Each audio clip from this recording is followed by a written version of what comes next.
Welcome to the Oroville City Council meeting of April 20th, 2021, where we are reconvening from closed session where direction was given and no action was taken. We are calling this meeting to order. Stand with me for the Pledge of Allegiance, please. Salute. Pledge.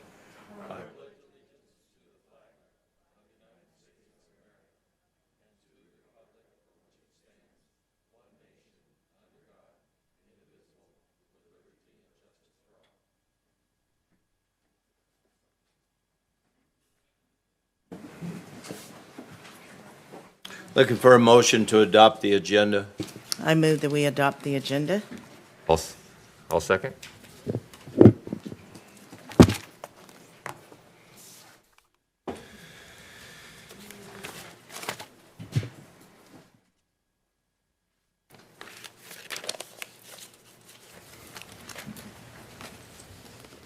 Motion carries with 7 yeses and 0 nos.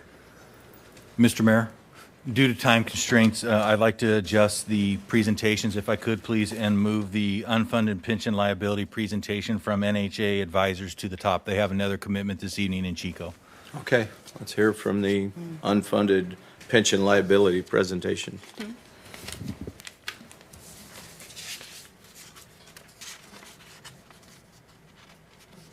Oh, it's going to be online. Yeah, we need them. Which one are we doing? Number 3.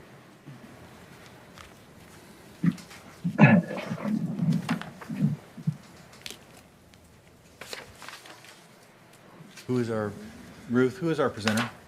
Eric. Could you introduce Eric real quick? Could you introduce Eric real quick? Can you please come to the podium so we can hear you?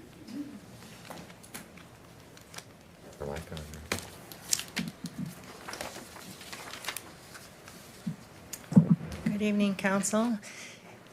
We have a presentation tonight from NHA Advisors. They're going to give us a quick rundown on our unfunded liability, our Calpers unfunded liability.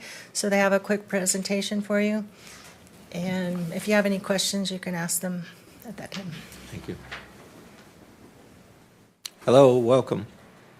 Good evening, Mr. Mayor, members of the City Council, and City of Oroville staff. My name is Eric Scriven. I'm with NHA Advisors. My colleague, Mike Meyer, and I will jointly present, we think is a pretty short presentation, pretty high level on the unfunded liability with Calpers that the city has. I also have my colleague Leslie Bloom, who will be listening in as well. We anticipate if there's any questions, please just jump right in. We don't need to wait until the end. We've got 14 pages of content here.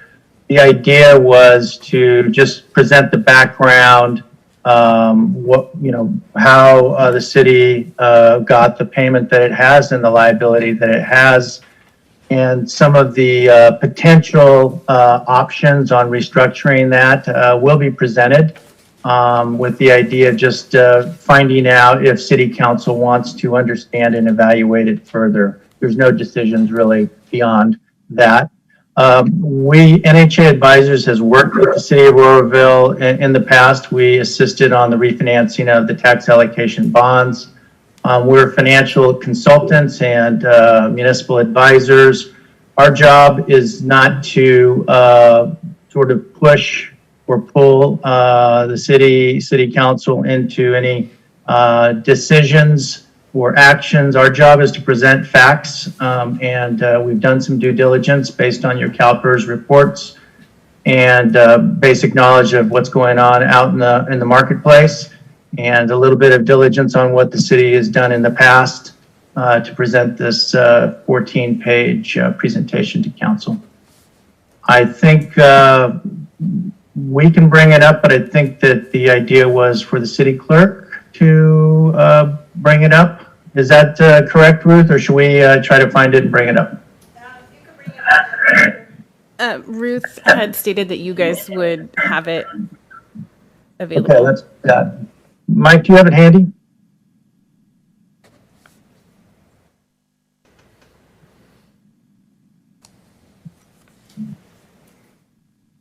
Let's get it into slide mode, I guess, slideshow. It should be. Let me try one other.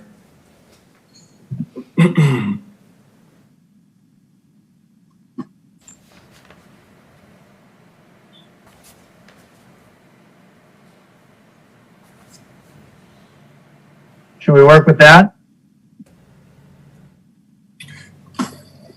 It looks fine to me. Does it look fine, Mr. Mayor? Okay, let's go with that. Let's just move through. I know you've got a full agenda. We want to be concise and give you the information that we have. Page 2. You know, the right side is cut off with you guys on the screen, so if you could, there you go. Thank you. Okay. As you know, the city of Oroville has a large pension liability. You're not alone. Every public agency in the state that is with Calpers has a pretty large liability. For many, it's the largest liability on your balance sheet, your general fund balance sheet for sure. Your liability is composed of its total of $27.7 million, composed of a $24.9 million unfunded liability with Calpers, plus you have a outstanding balance of $2.8 million on your 2007 pension obligation bond that you issued. The UAL has increased markedly over the last 7 years, doubled in fact, from 12 million to about 24, 25 million. This has been primarily because of Calpers changing its assumptions. One of the biggest impacts has been that Calpers has lowered its discount rate from, I believe it was 8 and a quarter, or maybe 8.5, 7, 8 years ago, and they recently dropped it down. They incrementally dropped it down, and last year came down to rest at a 7.00% discount rate, and that serves to increase the amount that they show the city has on its books as a liability. Along with this liability, the payments for the city to Calpers to repay this liability, this unfunded liability, have increased as well. They've increased markedly. Just like most of the other cities and public agencies in the state of California, this liability and the payment to extinguish it has been putting pressure on other priorities. And as we'll show you in the next slide or two, it's a very irregular repayment schedule that Calpers has established to repay this liability. We think, and we speak with a lot of public agencies, primarily cities in the state of California, creating and discussing and evaluating a Calpers pension funding plan with a full array of options is extremely important for the city's fiscal sustainability to meet the needs and priorities of the community. We're going to do a quick synopsis on past and present cost management strategies, which include an annual prepayment on your unfunded liability payment, cost sharing, migration of PEPRA workforce, Section 115, additional discretionary payments that the city can and in fact has made to Calpers, as well as restructuring the unfunded liability through a bond.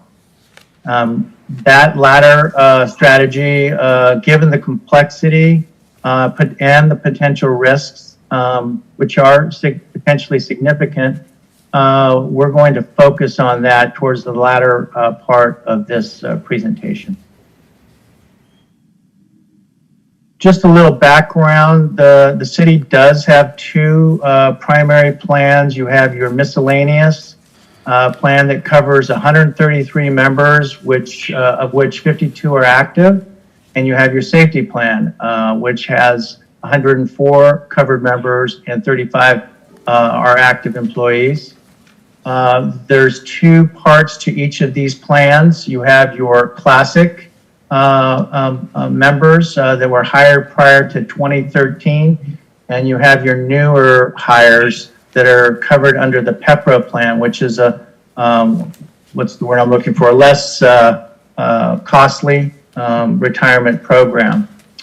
Over time, the PEPRA plans will be helpful in managing the long-term pension costs.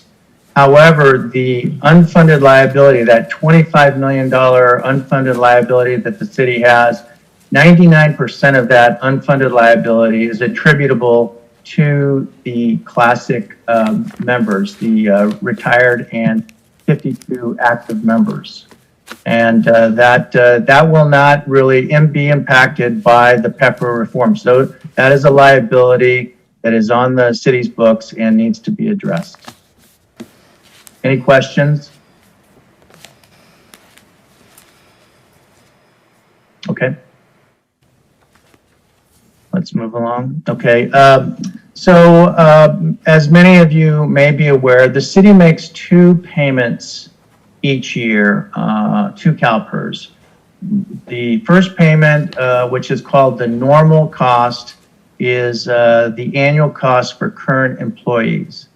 The second payment that is made is the payment on the unfunded accrued liability, the UAL, which is what we're speaking of today, the $25 million figure. And that is essentially what the actuaries at Calpers believe the overall liability of the city to make payments over the next 30 or 40 years to its retirees, less the amount of money that the city of Oroville has on account with Calpers in its account, which the total liability that Calpers fixes is $85.3 million. There's $59.6 million of actual market value assets with Calpers, leaving an unfunded liability of $25.6 million.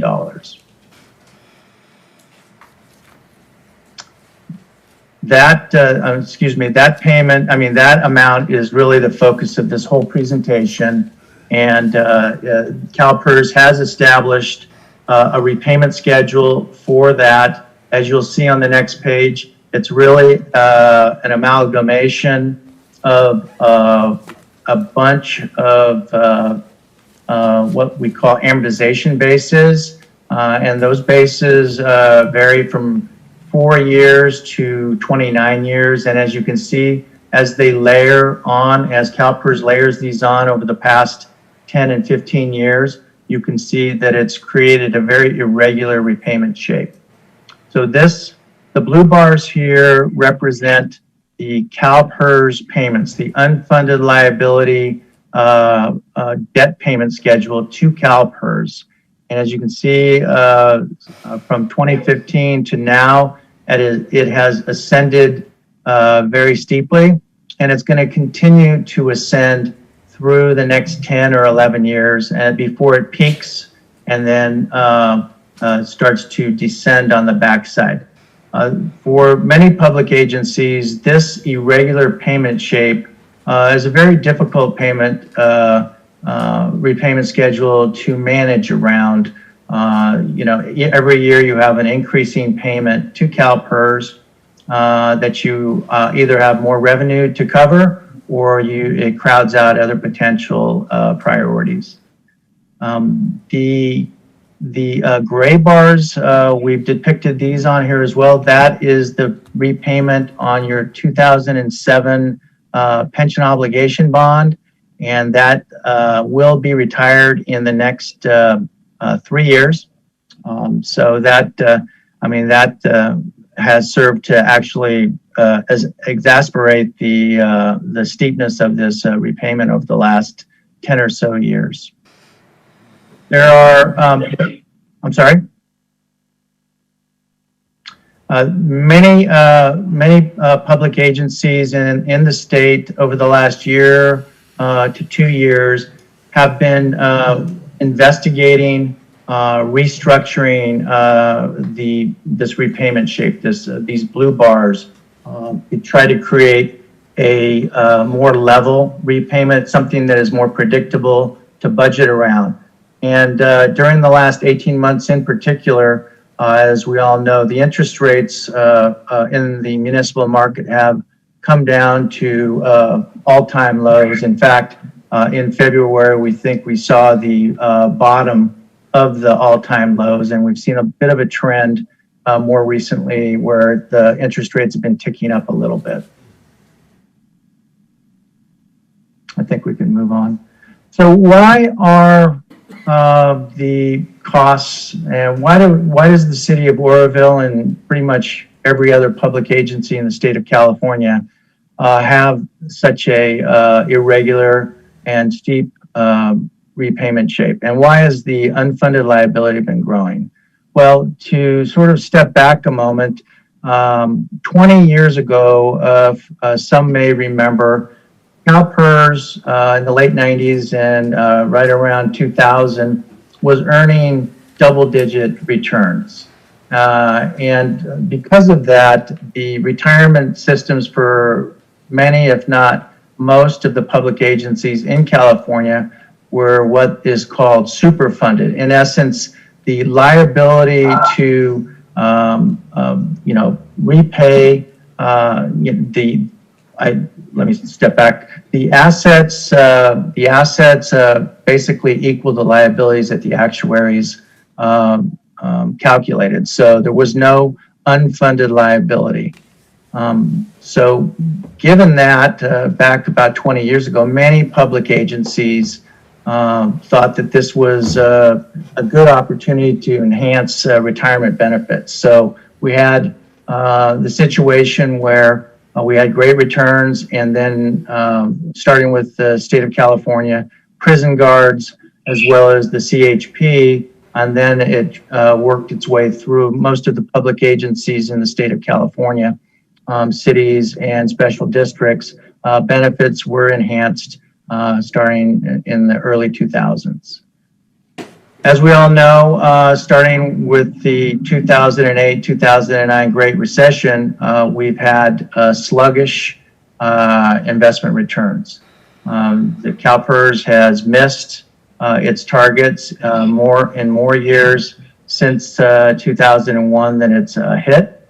And given that, Calpers has made policy decisions to reduce what it thinks it's going to earn. It used to expect to return 8.25%, and as I mentioned earlier, they've ratcheted down their expectations for reinvestment returns down to 7%.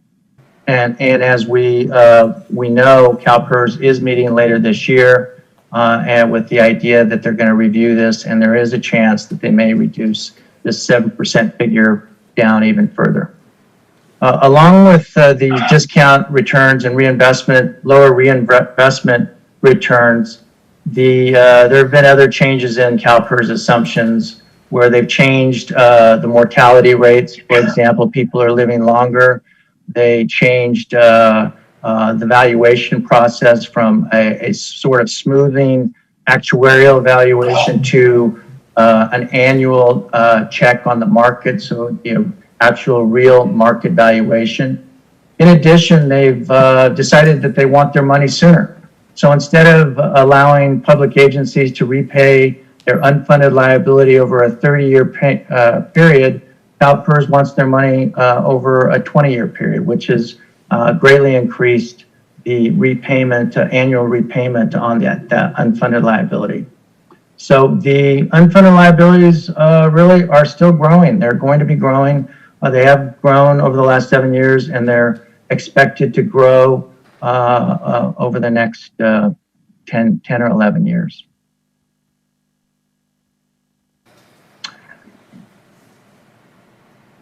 Well, what has the city of Oroville been doing to manage these costs? The annual cost the payment that you're making on this unfunded liability to Calpers. One thing that Calpers offers is the ability to repay or prepay, I should say, its annual unfunded liability payment. If it pays in the month of July, Calpers will allow a 3.4% discount on that payment. And the city has used this option over the past number of years. In addition, the city, like most public agencies, in the early 2000s, the city of Oroville used to pay for the employees' side of these payments, and would basically pay the city, the city side and the employee side. Since the early 2000s, the city of Oroville, just like most public agencies in the state of California, have, through collective bargaining, negotiated for the employees to cover their side of the unfunded liability annual payment. Number 3, there is an option that Calpers offers. It's called the Fresh Start Amortization with Calpers. And in essence, this is something that Calpers allows public agencies to do, where they can take that irregular repayment schedule that we showed on the previous page that has the big hump, and reschedule that payment into a more predictable and level payments. The caveat with that program that Calpers offers is that they want the public agency that is going to utilize this Fresh Start to make that repayment over a shorter period than what they currently have. So typically what we see, like Oroville has a repayment schedule that goes out to 2045 or 2046. And the terms of the Fresh Start would be that the city would need to use a 15 or 20-year repayment, which the bottom line is would increase your near-term payments over the next five or so years. And most of your savings, if not all of the savings, would be found on the back end when you pay off the liability over the 15 or 20-year term. Calpers on the Fresh Start program uses the same discount rate, the 7% discount rate. So that's also what we think is a con to the program. The final thing that I would say is the con to the program with Fresh Start, and is the primary reason among those that I just mentioned why it hasn't been a popular program by public agencies in the state, is that once you lock in the Fresh Start, there's no flexibility to go back to the payment shape that you had prior to electing the Fresh Start. So number 4, if a city is fortunate enough to have cash reserves, there's a couple of primary strategies that are utilized. And I'm happy to say that the city of Oroville has been one of those cities that has been utilizing these strategies. The first is to establish what is called a Section 115 trust, which in essence is a restricted fund that the city can deposit monies in. Those monies, once deposited into a Section 115 trust, can be invested in strategic investments from very aggressive to more conservative, and presumably can earn more than you would be earning in your normal accounts like LAIF. And the benefit of putting money into a Section 115 trust, as I said, is these are restricted accounts so that they can be used and only used for pension and OPEB uses. So to the extent that you have monies in those accounts, you can use those funds to smooth out future payments. If you've got a spike in PERS payments, or you have some revenue shortfalls in future years, those Section 115 trust funds can be utilized to, in essence, buy a little time, smooth out that cost by paying the Calpers unfunded liability or the normal cost in a year that you may be a little short and you need time to budget around that. The Section 115 trust, Calpers does offer the ability to invest in a Section 115, and there are other third-party providers of these trust products. PARS, Keenan, and PFM, among others, offer these and a variety of investment choices for the Section 115. The second way that the city can utilize extra cash is to make direct payments to Calpers, which are called the additional discretionary payments, ADPs. And again, I'm happy to say that the city of Oroville has utilized with excess cash strategic prepayments on its unfunded liability over the last 2 years. There's been $1 million in each of the last 2 fiscal years that have been deployed to pay down some of the unfunded liability that you carry with Calpers. The last item that we're going to delve into that many public agencies are looking at these days, mainly because interest rates are so low, is the opportunity to refinance and restructure your unfunded liability with Calpers. Eric, if I could just interrupt for a moment. Councilman Pittman has a question. Yeah, Eric, Yes. the city's investment plan, does it have the same restrictions on investment policy as PERS does? Great question. It depends who your provider is. It's almost like a 401k. The provider is going to give you options from conservative to aggressive. But I think your question is, are you limited to certain investment vehicles based on your investment policy that you have with your other funds? Is that more to the point of your question? Well, more the point is PERS has investments the state legislature won't allow them to invest in. Oh, Yeah. right. No, you have that's one of the primary reasons that public agencies set up the 115 trusts, is to diversify away from Calpers and some of their requirements. Depending on which firm or fund that you work with, you don't have those same restrictions. Some of which are political, I assume, but I assume that's part of what the question is. But yeah, there's flexibility in these funds, and I don't believe that there's any restrictions. I think the position right now, Councilman Pittman, that the city has taken on this is we invest at a moderate conservative level. Mm-hmm. Well, and I appreciate that, but one of the reasons we're in this mess is the legislature is controlling what PERS invests in or not invests in. Consequently, the low rate of return has been the result of that direction from the legislature. Am I correct in that assumption? That's a slippery slope for me. I think that they are putting restrictions on their the investment portfolio, and to the extent that constrains optimal performance, you would be correct. Calpers is having a great year this year, but as we all know, they've underperformed more years than we would care to count over the last 20 years.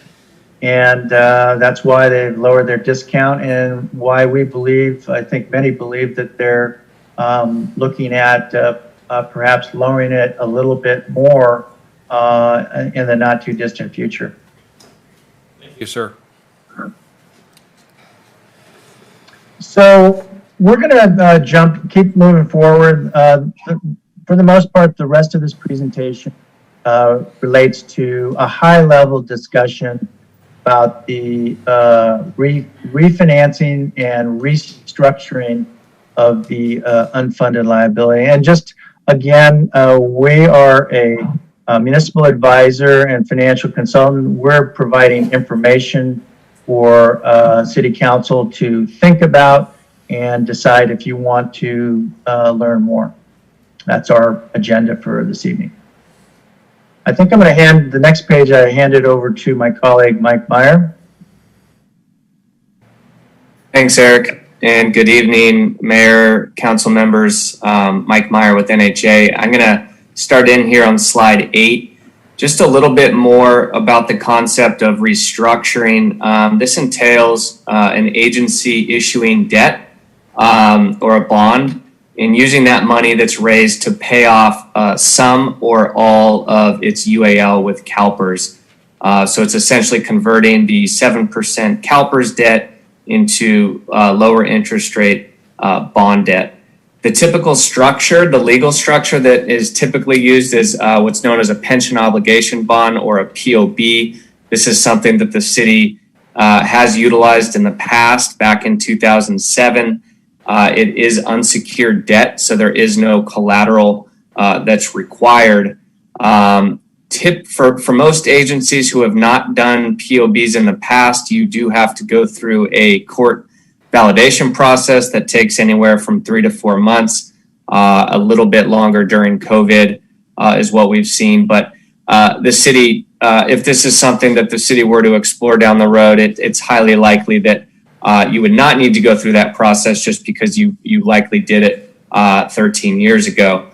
As Eric mentioned, this market has become more active in the last, I'd say, 12 to 18 months because we've seen a resurgence in investor interest in purchasing these bonds from local agencies, as well as historically low interest rates. So there's been about 45 agencies, I think, in the last 12 months, mostly cities, totaling about $4 billion that have restructured their UAL. The interest rates on those bonds have ranged from about 2.54. That was the February 2021 transaction that Eric mentioned, which may have been the bottom of the market, up to about 4% for some agencies. The last 5 cities or so that have issued POBs in 2021 have all been around or a little below the 3% mark. In addition to a lower interest rate, one of the big benefits is really having a clean slate to really put into place a repayment shape that's a bit more predictable and smooth for enhanced future fiscal sustainability. There are risks with any POB, and that is reinvestment risk by Calpers. So essentially savings it's not guaranteed. It's dependent on Calpers' future returns, and we'll get into a little bit more detail on those risks in a couple of slides. And so just starting kind of graphically and conceptually with the restructuring idea before turning the page to look at some of the numbers behind this chart. The chart here on slide 9 is the bars are essentially the same bars you saw in the previous slide. So these are the payments that the city is currently scheduled to pay. So in the gray bars there, top left, those are your last 3 payments on the 2007 POB.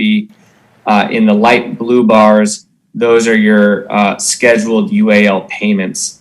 Again, that rise until about 2035 before dropping off. And so just to really give you a high level idea of what a restructuring could look like, we analyzed 3 scenarios. So in the orange line, that is a 25-year restructuring. The navy blue line in the middle there is a 20-year restructuring. And then in the green line, we had one that escalates at 1%, and then it starts to decline in the back end. And this is just to give you an idea that if this were a concept that the city explored down the road further, there are literally dozens and dozens of options in terms of the size as well as the shape of repayment that you can look at. A lot of cities have chosen to just restructure a small portion of the UAL, so something under 50%. A lot of cities have taken advantage of low rates and converted the whole thing, or 100%. So the potential savings really is in those first 15 years. If you're looking at this chart, it's really the difference between the top of the bars and the new payments, which are shown in the line. And so with these three scenarios, over the first 15 years, that cash flow savings we estimate to be between 9.5 and 13 million, depending on the option. Obviously, the longer the term, the lower your annual payment, meaning there's more cash flow savings in the first 15 years, although there are extra payments on the back end. The savings metrics behind that chart are shown here on slide 10, moving from left to right, just based on the term of the option. So the shortest 20 years on the left in navy, and then the longest in orange, the 25-year. For all of these options, just kind of as a baseline, we did assume a partial funding of the UAL, so not 100%, but an amount that would bring your funded ratio to about the mid-90s, which is kind of a nice target area, talking to a lot of actuaries. The interest rates that we assume for the restructuring are, I'd say, slightly conservative for the current market, but they're shown there in the middle row around the 3.5% mark. And then the potential savings on a present value basis is shown a couple lines below, ranging from about 5.5 to 6 million. And then on a cash flow basis, those potential savings are shown on the bottom three rows. And that's where you'll see a noticeable difference in these options, because as you go out to the longer one in orange, you can see that really maximizes the savings in the first 15 years. So about 13 million of savings. But because you are adding some payments to the back end, it does bring down your cumulative savings to around 3.3 million. And on the flip side, if you look at the shortest option, the 20-year, the cumulative savings are 6.9 million, so higher than the 25-year, but you do have less savings over the next 15 years because you are making annual payments at a higher level. On an annual basis, that's shown in the bottom row there. The estimated savings for these three options ranges from about 575,000 up to 873,000. I will note that all of these savings do assume that Calpers does earn 7% into the future. So moving to slide 11, I think some of the benefits probably have been communicated already through those charts. Obviously, reshaping the debt at a lower level in a more predictable way helps with budgeting, helps with future fiscal sustainability, and also resiliency, really the ability to absorb future economic shocks. So if Calpers does have some down years in the future and layers in more unfunded liability, having a lower repayment shape does give you more capacity to absorb those shocks. So I really want to focus on the right side of the chart here on slide 11, which is the primary risk of any UAL restructuring, which is reinvestment and market timing risk, which really means that savings is ultimately dependent on future Calpers returns, which are unknown at the time of issuance. And so said a different way, it really means that the city is better off, let's say it issues a 25-year pension bond, as long as Calpers earns above what you are paying on that bond over that 25 years, the city is better off having done the bond. But if Calpers does not earn above the pension bond rate, then the city is actually worse off having done that pension bond. And that's a fairly simplistic way of looking at it. But that is probably the simplest way to communicate that. It's also why we, in all of these restructuring projects that we've worked on, we highly recommend a stress testing process, which really means that, it's very easy to look at the savings that we just showed on the previous page, which assumes Calpers earn 7%. But what we think is important is to make some more pessimistic assumptions and then look at what type of situation the city would be facing with and without a pension bond. Some of the scenarios we've been using with other agencies are, what if Calpers only earns 5% over the next 25 years instead of 7%?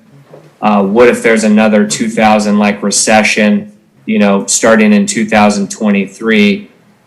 What then does it look like for the agency? So, we have a couple more slides. Mike, can I interrupt here for a minute? About how much longer do you think we have several presentations? We have 3 more slides. Okay. We'll speed it up. So I appreciate that. Slide 12, just a couple unique things I mentioned for Oroville. Court validation was likely already done in 2007. So if this was something the city wished to explore, that would likely not be needed. We have several agencies that also issued pension bonds anywhere from 04 to 07, which was right before the Great Recession. So probably not the best market timing for those pension bonds, but from what we've seen, most of those agencies were still better off having done those bonds. That's something that an actuary could calculate if the city were ever interested.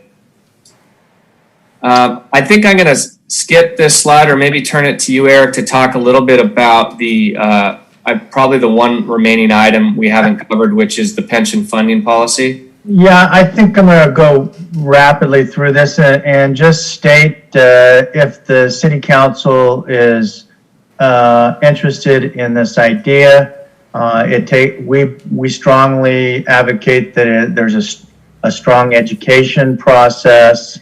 There's stress testing involved, as Mike discussed, and whether you do a transaction or not, there should be the vehicle and the process where a pension funding policy is crafted and adopted so that you create a roadmap to address this challenge. Keep going. I think that this reiterates it's a very complex process to understand, and it takes time and patience to make sure that city council, who makes the decisions, staff and the community understand the background and the options before the city council makes a decision for or against doing something like this. Last page.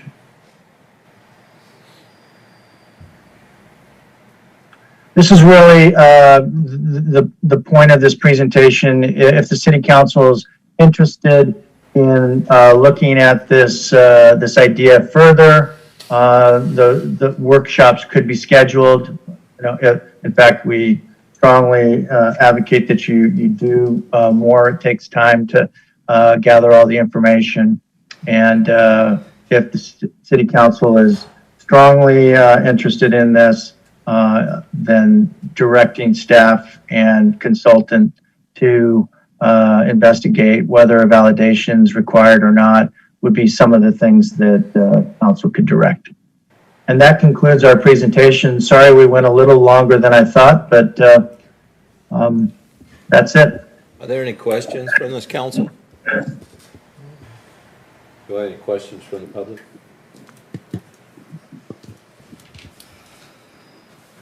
Mr. Mayor, I do not have any blue speaker cards or anyone raising their hand on this item. Okay, Eric, Mike, thank you very much. Really Our appreciate pleasure. it. Have a good evening. Thank you. Thank you. You want to go back in order? Yes, sir. Okay, behavioral health presentation, please. Mr. Mayor, we have Mr. Scott Kinley from the Butte County Behavioral Health Department will give us a presentation on the behavioral health program and the impacts that homelessness are having on that. Good evening, Mr. Mayor, council members. Will I have a PowerPoint clicker, or is someone else going to do it? There you go.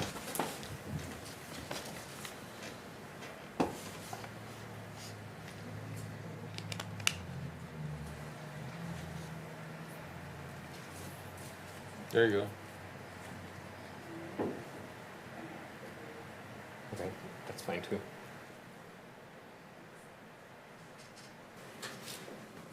Where do you point it at?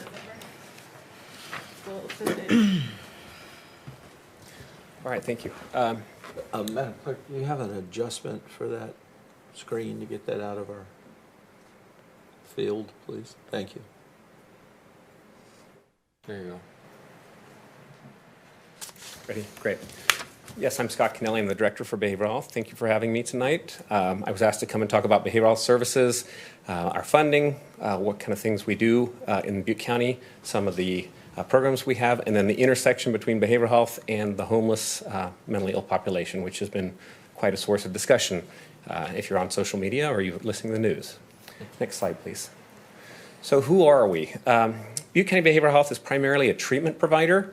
We serve the Butte County population, the indigent population, or people with Butte County Medi-Cal who are seriously mentally ill, as well as people who have substance use disorder issues in Butte County. We serve the seriously mentally ill, and it's important to distinguish this, and I'll get to it in a little bit, but serious mental illness is a mental, behavioral, or emotional disorder resulting in serious functional impairment, which substantially interferes with someone's life. And by that, I mean, if you're seriously mentally ill, you have significant issues, could have significant issues in any of the following things. Your socialization, your ability to interact with other people. Your housing is typically at high risk. A lot of seriously mentally ill people lose their housing or are evicted from housing facilities. Employment, typically there's unemployment issues that come with serious mental illness, as well as academic problems, typically with kids. They drop out of school, they go to special ed programs, or in adulthood it's difficult to obtain college education unless you're treated. Our services are mostly voluntary and include a continuum of care. Prevention services, which are early intervention services, we do those in the schools, and for our outreach programs, our actual treatment programs in outpatient, which is voluntary, our substance use disorder services, and then on the tail end, when we have people who are doing well, our wellness services on the back end, typically provided at wellness centers. We do operate inpatient services, which is when someone needs to be psychiatrically hospitalized in a hospital. We have a 16-bed inpatient unit in Butte County called a PUF, Psychiatric Health Facility, PHF, which serves both people who are voluntarily wanting services, but primarily it's involuntary hospitalizations. We are governed and overseen by CMS, which is the Center for Medicaid and Medicare Services at the federal government level, and DHCS, which is the Department of Healthcare Services, which is the state. Next slide, please. May I ask a quick question? Sure. You said a 16-bed facility in this county. Is that for the entire county? That's it. That's the only psychiatric inpatient facility in the county. Is that adequate? Not at all. And we'll get to that in the Thank you. I PowerPoint. appreciate And that. does that serve young people or only adults? Only adults, 18 and above. I have a question. Sure. And I grew up here, and we never, well, we didn't see the mental illness like we do now. I mean, you can drive down most streets and see at least one or two people that are hallucinating and that. Do you have any idea what the uptick in that is? What? Yes, and we're going to get to that as part of the slide presentation. Okay. So it might be probably best if you want to hold your questions and I can answer them, because a lot of this is going to be answered. Okay. Thank you, sir. Councilman Goodson. Thank you. And this is just in regards to what you had stated with the PUF, there's 16 beds, but, and correct me if I'm wrong, is there not an adult facility in Oroville and also in Chico? There is a privately operated inpatient facility through Enloe Behavioral Health. It's a 32-bed facility for people with private insurance and Medicare. Their average census, however, is typically 6 to 8 clients. So they're not typically full, and there is no psychiatric inpatient in Oroville. All right, thank you. We do operate a crisis residential program, which is a non-locked facility for people who are either right about to be hospitalized or coming out of hospitals who are considered at risk, and they can stay in that facility typically for 30 to 45 days. And I mentioned it is voluntary, and it's a resource that we utilize. It's in our Chico campus as well, but it's not a hospital. Okay, thank you. So as far as behavioral health services and healthcare services in general in the county, it's a very complex system of care. And for our clients on Medi-Cal, it's very confusing in some cases. We have 2 health plans that govern the health services in Butte County. It's California Health and Wellness and Anthem Blue Cross. And they are responsible for the physical health care for people with Medi-Cal, but they are also responsible for what they call the mild to moderately mentally ill population. And as I mentioned earlier, serious mental illness is our responsibility. Someone with a mild to moderate mental illness is someone who's experiencing some anxiety. They maybe have low-grade depression, they have some panic attacks, some phobias, maybe they're struggling with self-esteem issues, things like that. It impacts their lifestyle, but it's not dramatically crippling sometimes where they have to be psychiatrically hospitalized, they lose their jobs, or they're losing their employment, or they can't go to school. So people are human, and they move through different stages of their life. Sometimes someone can be mild to moderately impacted, and then some major life crisis happens, campfire, COVID-19, and they cycle into the severe world. We pick them up, we provide services. Sometimes people that we serve get better, well, most of the time they do, and they go into the mild to moderate network. So there is movement between those two worlds. As far as drug and alcohol services go, Butte County Behavioral Health provides all the drug and alcohol services to Medi-Cal clients, either through our own county services or contracts we have. One thing we do not provide and is frequently misunderstood is medical detox services, which means if someone's coming off a major street drug and they are at risk of dying, overdosing, having seizures, heart attacks, they typically have to get medically detoxed by a medical professional. Not behavioral health is actually only allowed to be provided in one place for the state, at an acute care hospital. So Enloe Hospital, Oroville Hospital, Orchard Hospital, things like that. So there is a lot of confusion where people are like, why aren't you taking these people off the street, detoxing them, and then serving them? And we'll get into some of the other issues in a little bit. Next slide, please. Some of Butte County's characteristics is, I'll talk to you, we serve the indigent, who are people who are suffering from extreme poverty or have no connection to social services. We actually employ eligibility workers through Department of Social Services, and we embed them in our programs so that if someone comes in without insurance, we get them signed up for Medi-Cal because one of the primary drivers of our funding is we bill the state and federal government and we receive reimbursement for it. So behavioral health gets a budget, but in order to fully be whole, we have to be able to provide treatment and reimbursement. By state and federal mandate, we're not responsible to provide treatment to anyone from out of county except for 2 reasons. A foster youth who gets placed in our county in a group home or a foster kinship program, or someone who goes into crisis. Regardless of their insurance status, if you go into crisis, it's one of my responsibilities. I have to do the crisis intervention and triaging of you to the next level of care, either up to a hospital or safety plan you or get you your health care program. In general, Butte County unemployment rates and Medi-Cal beneficiary rates exceed statewide averages. We're considered a poor county. And we have 1.4 times the rate of poverty in California and 1.5 times the rate in the United States. And unfortunately, Butte County is also well known for having what they call high ACEs, adverse childhood experience scores. And just a little bit about that, that's things that happen to you in childhood that are very negative, that have a significant impact on you throughout your life.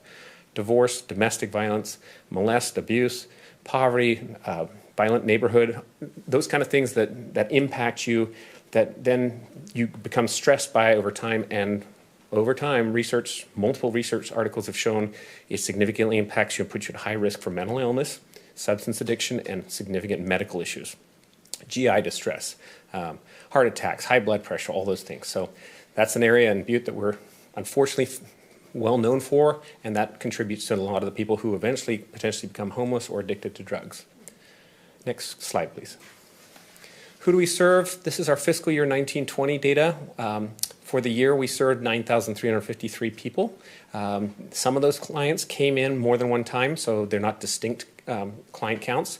There's a breakdown between adult and youth served, the total being seen in mental health and substance use. We served 1,962 people. In our inpatient, our psychiatric hospitals, we serve 563 people who were hospitalized and placed either in our PUF, 302 of them, or out of county, 475 people. That's important to note because we send a lot of people out of county, and it's a very expensive process to do that. My preference as the director, and one of the things that I have as a priority, is to try and establish psychiatric health services in our county. So we bring, the money to our economy, and we reduce the number of people being sent out of county and hospitalized, hospitalization can be very traumatic, particularly for kids. You take a kid, you hospitalize them, sometimes they're strapped down in an ambulance and driven down to the Bay Area. That's a 4-hour plus drive in an ambulance strapped down if you're violent or you're having an acute psychiatric issue and you can't be safely transported without restraints. Not to mention the impact on the families who have to drive down there and follow their kid. They don't necessarily know what's going on. Crisis services serve 2,104 people. There's a breakdown between adult and youth people who came in or were screened or assessed either at our walk-in crisis services, our outpatient centers, or the emergency rooms. And we received 6,175 calls last year, breakdown between adult and youth. Primarily, most of our services are to adult, but there are a number of youth that get served. Next slide, please. Our budget is frequently asked questions. People ask a lot of questions about our budget and seem to think that we have millions of dollars to just throw around at the homeless. So I'm going to dispel some of those rumors for you and show you what we spend money on.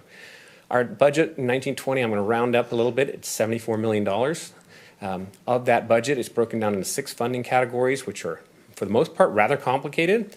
Realignment funding, Medi-Cal funding, Mental Health Services Act funding, some grant money, very little client insurance reimbursement, and almost zero county maintenance of effort funding that comes from the county.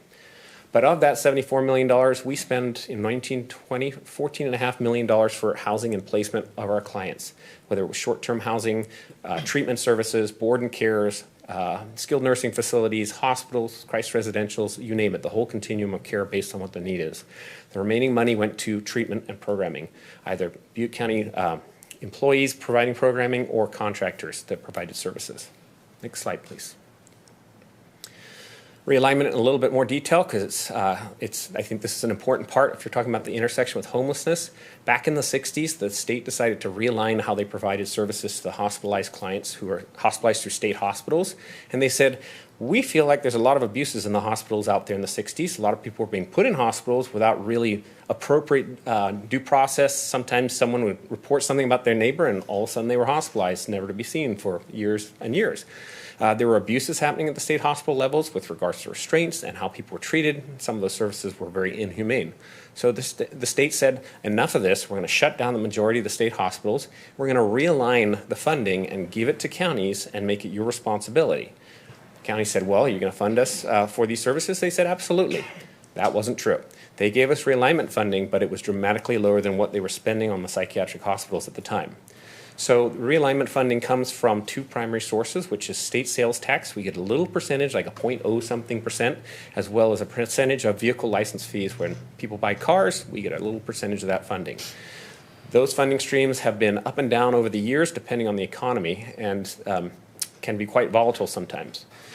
We are, as a condition of this realignment funding, mandated to provide some services. These are non-negotiable. We have to provide these services first, and everything else is based on resources. Youth services. If any youth comes in with Medi-Cal, we have to serve them. EPSDT means early periodic screening, diagnosis, and treatment. Drug Medi-Cal services. Anyone who comes in with a drug issue, we have to serve them. Drug courts. We fund drug courts that are provided through Butte County. And perinatal services for pregnant or parenting moms who are substance using. We have to provide those. We have one in Chico and one in Oroville. Also, all the crisis services that are available, we have to fund those. Any inpatient placements, hospitalizations in county or out are our responsibility. And the last one is NTP, or narcotic treatment providers, AEGIS, the methadone treatment provider services. That's a contract we have for several $1 million a year. Funding for counties depend on the economy and without regard for costs or demand for services. So when the economy is going well, we tend to get a little bit more money. People get served. That's great. But when the economy tanks, which it does every once in a while, our funding goes down because we get less realignment money and other funds. But typically when the economy goes down, stress goes up and people need more help. It's an inverse direction, and so we tend to have more people asking for services when we have less money available. So Part of our budgeting process is we have to set aside a little bit of money to ride through those waves where we have the economy going down versus having a robust series of good years. Next slide, please. Other funding is Medi-Cal, federal financial participation, or state general fund. Just to make that really brief, we use our realignment to provide services and bill for it, and we draw down federal matching funds from the federal government. So if we provide a service and it's appropriate and billed correctly and the state says yes, then we can draw down up to 50% sometimes in matching funds. There's a lot of restrictions on that funding, and this is kind of some of the things that drive people crazy. For example, when they say, why can't you provide drug and alcohol services out in the community to the homeless?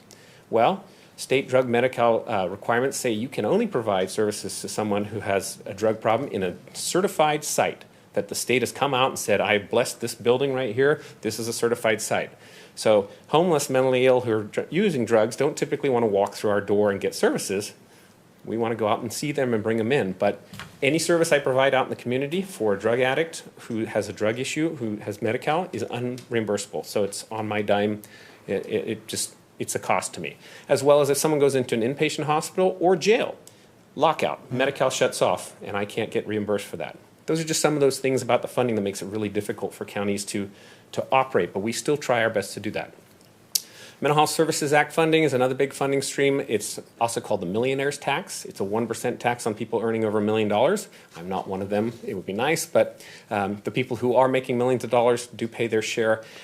It's a great funding stream, but it comes highly regulated as well. Requires a great deal of community input. That's why we have annual stakeholder meetings saying, what do you want us to spend our money on? How do you want us to serve the community? And the community has input, and that drives a lot of it, as well as our advisory board. The funds are ironically also subject to reversion. If we don't spend them in a certain period of time, they go back to the state. So there's one piece of MHSA funding called innovation funding, which is highly controversial. That's the state said, you have to do innovative projects. You have to do something that hasn't been done before, that's answering a question. And county said, okay, great, we'll see what we can do. Let's see if we can duplicate that program. Well, the state initially said, no, you can't repeat anything that's been done anywhere else. Counties pushed back. They now allow that, but they require that you take this proposal after you've done community input, after you've gone to the Board of Supervisors and the Advisory Board, and you submit it to the Mental Health Service, MHOSOAC, Mental Health Oversight and Accountability Committee. That committee then reviews it, tells you whether they think it's innovative or not, and can deny it or approve it. Right now, there are 21 projects subject to reversion in the queue for the state right now. We're number 22, and if we don't get that seen by the end of the fiscal year, we potentially lose funding. It's one of those things about the state that drives us crazy.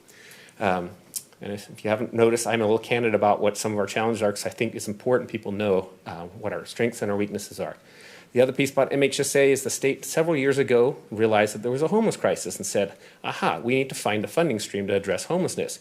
They took 7% of all the MHSA funding from all the counties right off the top before counties ever saw it and said, guess what, counties? You now have to compete for that 7% money with other counties to establish potential housing projects. So it's called No Place Like Home. We have applied multiple times for No Place Like Home funding and so far been successful in a number of projects to get them started, but it's usually one-time money to help seed money with low-income developers to get projects underway. The most recent one in Oroville's Pacific West Apartments that we just did with the board, but there's several others coming online like Creekside Place in Chico, et cetera. Then grant funding comes down. We do get grant funding. It's time limited, lots of strings attached. It's a feast or famine. When you have a grant, it's great, but when the grant runs out, if there's no sustainability, the program goes away. And then lastly, client insurance is primarily collected if someone with private insurance gets seen in crisis. Private insurance companies are notorious for denying payments or saying we're not going to pay you what the cost of your services are. That's something we're trying to get through legislation to have parity so that they actually pay for the services. And all of our services are audited annually or triannually by the state, federal government, and whatever the grantor is. So we get a lot of people coming for days on end, looking at our books, looking at our programs, looking at who we serve. Next slide, please. These are some of our clinic locations. We're in the 4 major areas of Butte County. In addition to those clinics, which are typically youth and adult, we have prevention programs in Chico and Gridley. We also have substance use disorder services in Chico and Oroville, and we'll be adding some in Paradise this year. Embedding co-trained staff in Gridley as well to do substance use, or what we call dual diagnosis treatment, mental health and drug and alcohol services together. We fall under what they call NACT, Network Adequacy Requirements by the state, that says you have to have a certain number of staff for a certain number of clients, as well as what those circles reflect, time and distance standards that say someone who's living anywhere in Butte County has to be able to get to your clinic within a certain period of time, or else you have to open a clinic closer to that person. So we get evaluated on that. Next slide, please. They're coming on. This is just an example of some of the contractors we work with for youth services. We have vocational services, which is employment services, housing programs, methadone programs, LGBTQ programs, housing through chat, Youth for Change, there's a whole, and the Office of Education, among others. Next slide, please. This is a list. It's not inclusive of some of the services we provide through crisis, youth services, adult services, and adult substance use services. I know we're short for time, so I'm happy to answer any questions later about those, but it just gives you an idea of some of the programming we have. Next slide, please. Statewide home. Now we get to homelessness. This is the fun part. According to HUD, the statewide HUD data, they estimate 25% of those experiencing homelessness are living with a serious mental illness, and 17% with a substance use disorder in the 2019 point-in-time survey. Their survey data is pretty close to our Butte County data, and I'll show you that in a second, but that does not take into account any of the mild to moderately mentally ill people, only people that have a serious mental illness. So there's definitely more people out there with that.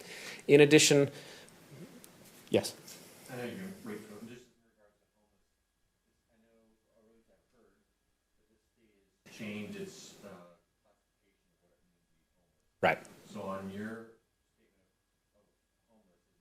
who's living in somebody's house but doesn't have their own place, or these are people actually? These are the HUD definitions, which typically are people living in cars, under bridges, living in alleys, or on the streets. It's not reflecting couch surfing people or people are living in, with other people.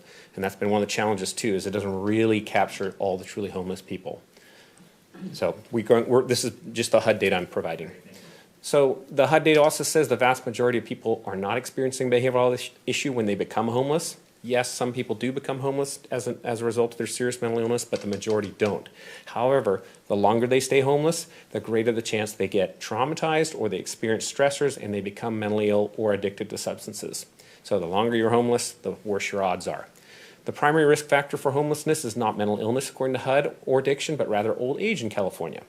A recent UC San Francisco study highlighted that over half the homeless today are over the age of 50. And the number of those 65 and over is expected to triple by 2030. That's 9 years from now, and that's a rather big wave coming. In California, 72% of the homeless population reported being unsheltered, which we talked about. And as a result of the harsh conditions, a large number of those people are manifesting symptoms that make them look like they're 70 and 80 years old. The medical conditions that someone in that age group are showing up in people in their 40s, 50s, and even 60s. So it's a harsh life. It's having an impact on people, as well as a lot of the homeless aren't getting the medical treatment they need. The UC San Francisco study also highlighted that homelessness is primarily an issue of poverty and housing affordability. It's not surprising to many of you. My biggest push is addiction. It's not getting enough attention. Addiction is a huge issue with the homelessness. Butte County seeing it with fentanyl. Fentanyl's coming up. It came from the East Coast. It came all the way across, went Southern California, and it's up in Butte County. Highly, highly potent drug that in very small amounts can kill you. And it's being mixed because it's very cheap to get, and you can get it on the internet, and you can grind it up in a blender and make pills and to look like other types of drugs. And people take them. They have no idea. At one point it's 1 milligram of fentanyl, 1 milligram. Another time it's 5 milligrams. It's Russian roulette for some of these people taking these drugs, and they die. So we see addiction as a major issue for homelessness. And even though that data up there shows you 25% saying serious mental illness and 17% saying substance use disorder, when we get our people in and we finally engage them and provide treatment and build a relationship, or we drug test them, it's 60 to 80%. So there's a far higher number than that's being reported. And people say, well, why? Why is the data so wrong? Well, I'm a guy coming out with a clipboard to use, and you're homeless. I'm going to ask you some really personal questions about yourself, including, are you mentally ill? There's a large portion of the mentally ill population who truly don't believe they're mentally ill. It's called anosognosia. They have no insight into their illness. They truly believe that they are the second coming of Jesus Christ, or that the government has implanted a microchip in their body, and you are crazy for asking them to think otherwise. Or you're going to ask me why I shoot heroin every day. I'm not going to tell you, because what are you going to do to me? A lot of addicts have a long history of being treated badly based on the fact that they're addicted. So they underreport or they lie. So that's one of the big pieces that people tend to misunderstand. It's not that people are bad for being addicted. Living on the street, it's very readily available. It used to be you'd go to a dealer. Now you can actually start making your own stuff in little 2-liter bottles with a couple cough drops or the pseudoepinephrine. There's lots of home-cooked recipes that the homeless share to get access to drugs now that they could do a lot quicker than they could in the past. Next slide, please. Our homeless stats, our 2019 point-in-time survey stats, this was for Butte. We surveyed 2,300 plus people. 22% said they had mental illness, a little lower than the state. 12% said they had substance use disorder, also a little lower. Again, our reports and our experience is 60 to 80%. 23% disclosed they were homeless for the first time, and campfire survivors. 820 of those people had some kind of health insurance, not necessarily getting the help they needed, but they had it. 188 had SSI or disability payment of some kind. And the primary cause of homelessness cited at the time was natural disaster.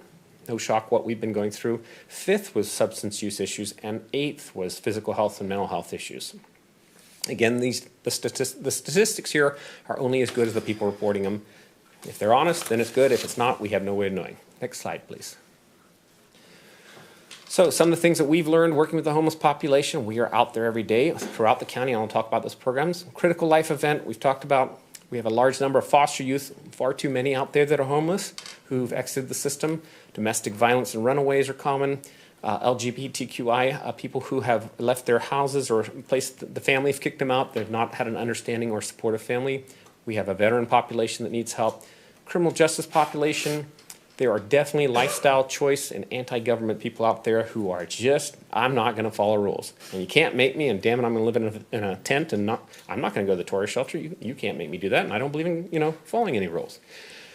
There's also a traumatic brain injury or developmental disability population. Far northern clients who have developmental disabilities or mental impairments, there's a large portion of those clients or who could qualify or had qualified in the past out there who are homeless.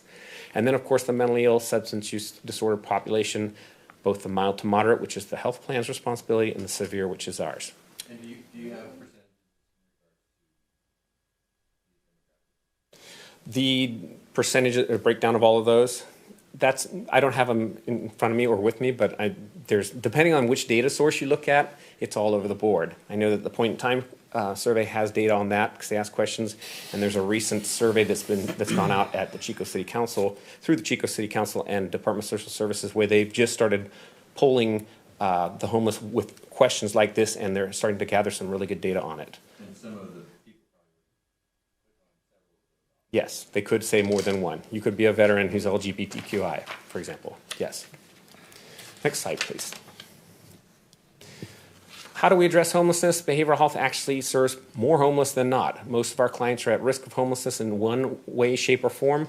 I'm not going to go through all these programs due to time, but our search teams, for example, are our intensive outreach teams that are primarily field-based. They serve the most severely mentally ill in the county. Often those clients are conserved in partnership with the public guardian. We fund a $500,000 6th Street drop-in center for youth through Youth for Change in downtown Chico. We've established new intensive outreach teams that go out and primarily target people who are not engaged in services, the ones who are frequently in front of the law enforcement, arrested, hospitalized, screaming on the side of the streets, as the mayor mentioned, things like that. We do post-hospitalization services through our Crisis Triage Connect program because people are at high risk when they come back from a hospital to falling into homelessness, so we make sure they get connected to services and things like that. We help fund the point-in-time survey. We help fund the continuum of care coordinator. We have our own housing team, our own employment team. We also fund staff in the tourist shelter. We have a number of other programs that are in there, and you're welcome to ask me questions about that later. Next slide, please. So I sent this a little bit later, and I apologize. There's a list of 131 facilities. Would you like some water? That would be great.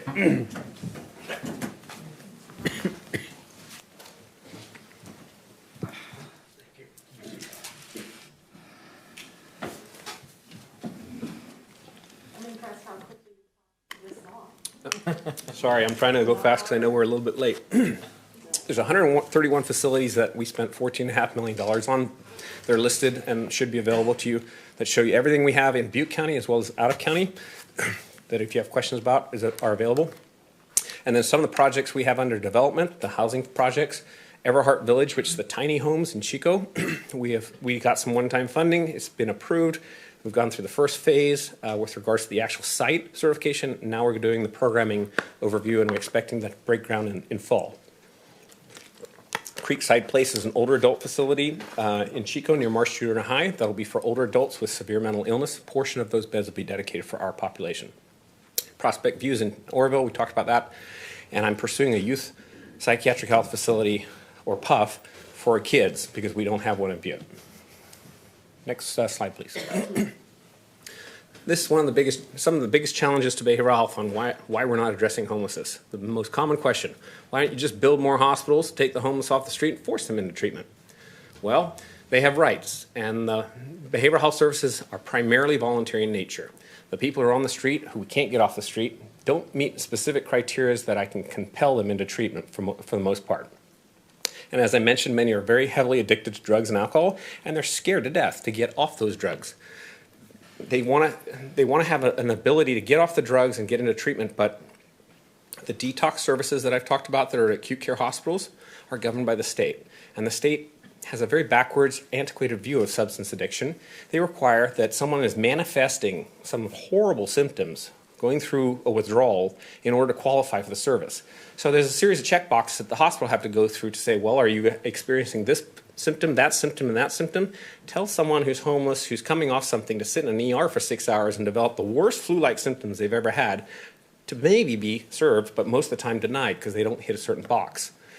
We've had homeless people who've gone into the ERs who have been daily users of meth, heroin, and they've been denied, not because of the ER's fault, but because of the actual approval process the state has in place. That is one area that the state should have zero limitations. If someone's going to come in and say, I want to be detoxed, you should have an open door, regardless of what they say, because that is the most vulnerable time where they need the most help. So the ones who do get through the acute care detox and get approved can step down and then get handed over to behavioral health, and we can provide the services. Oftentimes people aren't that severe and they can still come in for services, but they want help with withdrawal symptoms. So our substance use treatment has what they call MAT, or medication-assisted therapy, which is Suboxone or Vivitrol or Methadone, some of the medications that you can take to help you with cravings, to help you with side effects, and then we also add antidepressants to help your brain recalibrate, because after you've got off all those drugs that have been giving you those artificial highs, your brain chemistry tanks and you want to die. You feel terrible. So sometimes comorbidly, treating them at the same time with an antidepressant or an antipsychotic while you take them off and giving them the medication for drugs is very helpful. I mentioned before lack of insight into their condition, anosognosia. Try telling some people they're mentally ill, they'll run the other way. Another big issue with the state that really crippled behavioral health systems was Prop 47 that passed in 2014.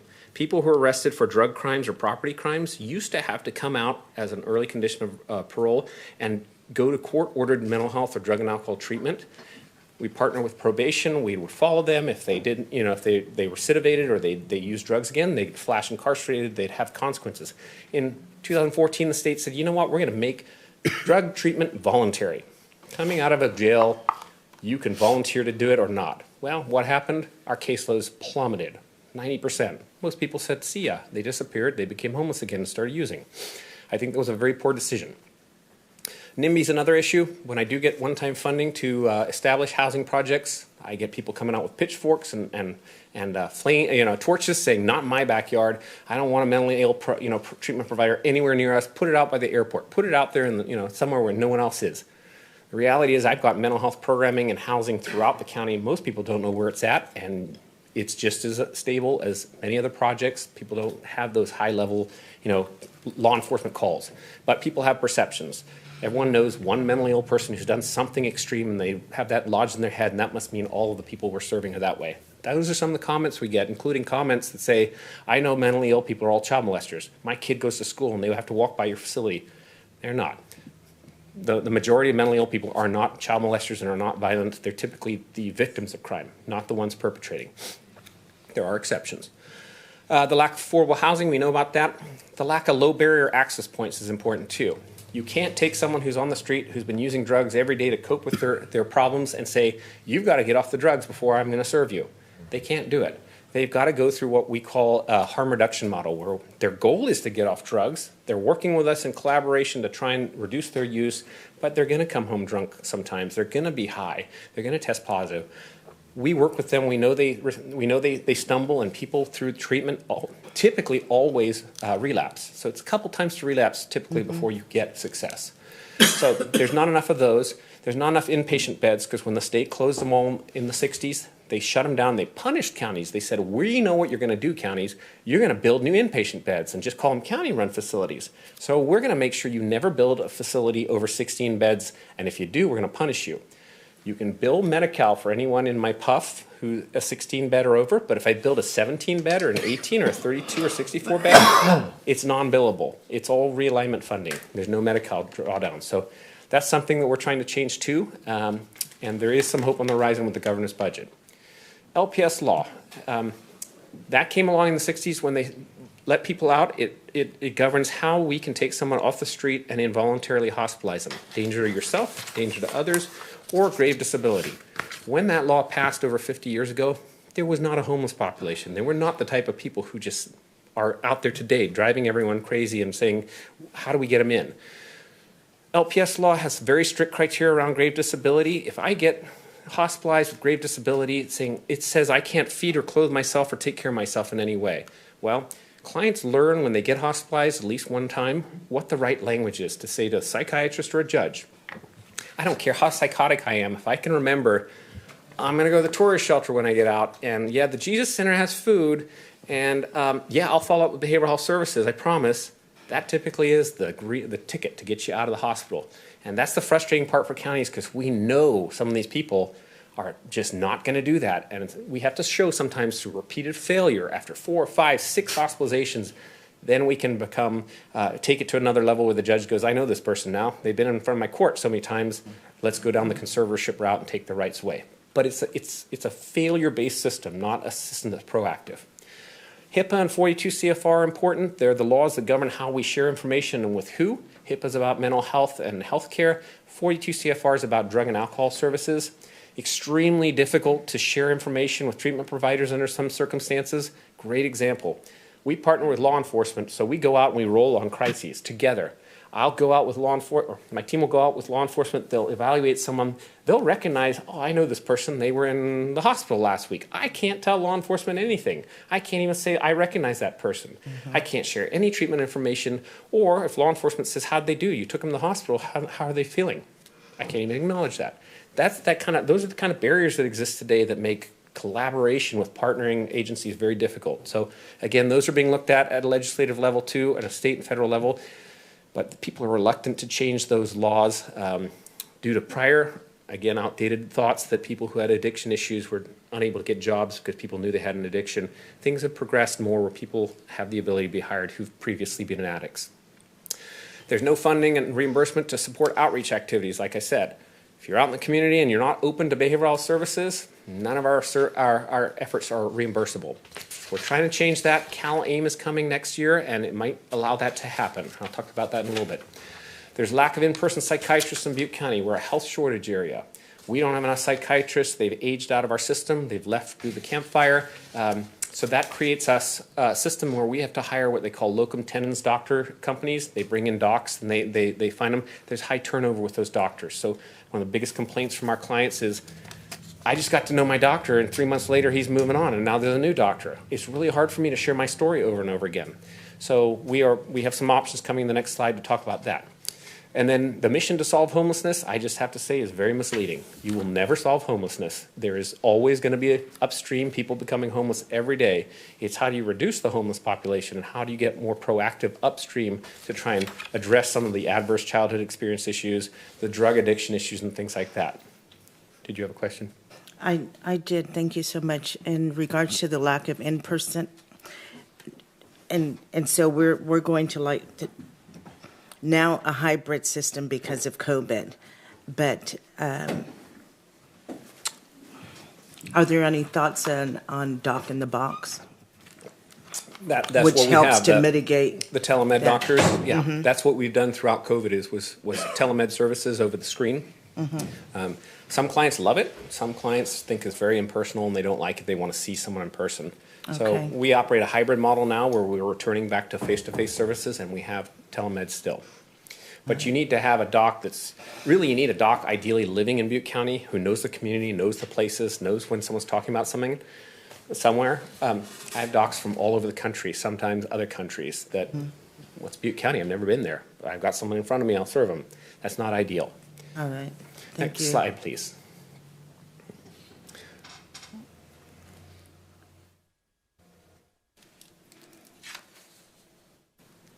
Okay, so we're almost done. Now we're getting some opportunities to do some things. Opportunities to compel individuals who are homeless and mentally ill or substance addicted into treatment. I talked about hospitalizing them through LPS, danger to self, danger to others, or grave disability. We do hospitalize a number of people a year. You saw the stats earlier that do get into treatment. A number of those people do get better and don't return to homeless living. We do have drug courts where we partner with probation and serve people who are court ordered due to them being charged with drug crimes into treatment. And that's very successful for those people participating.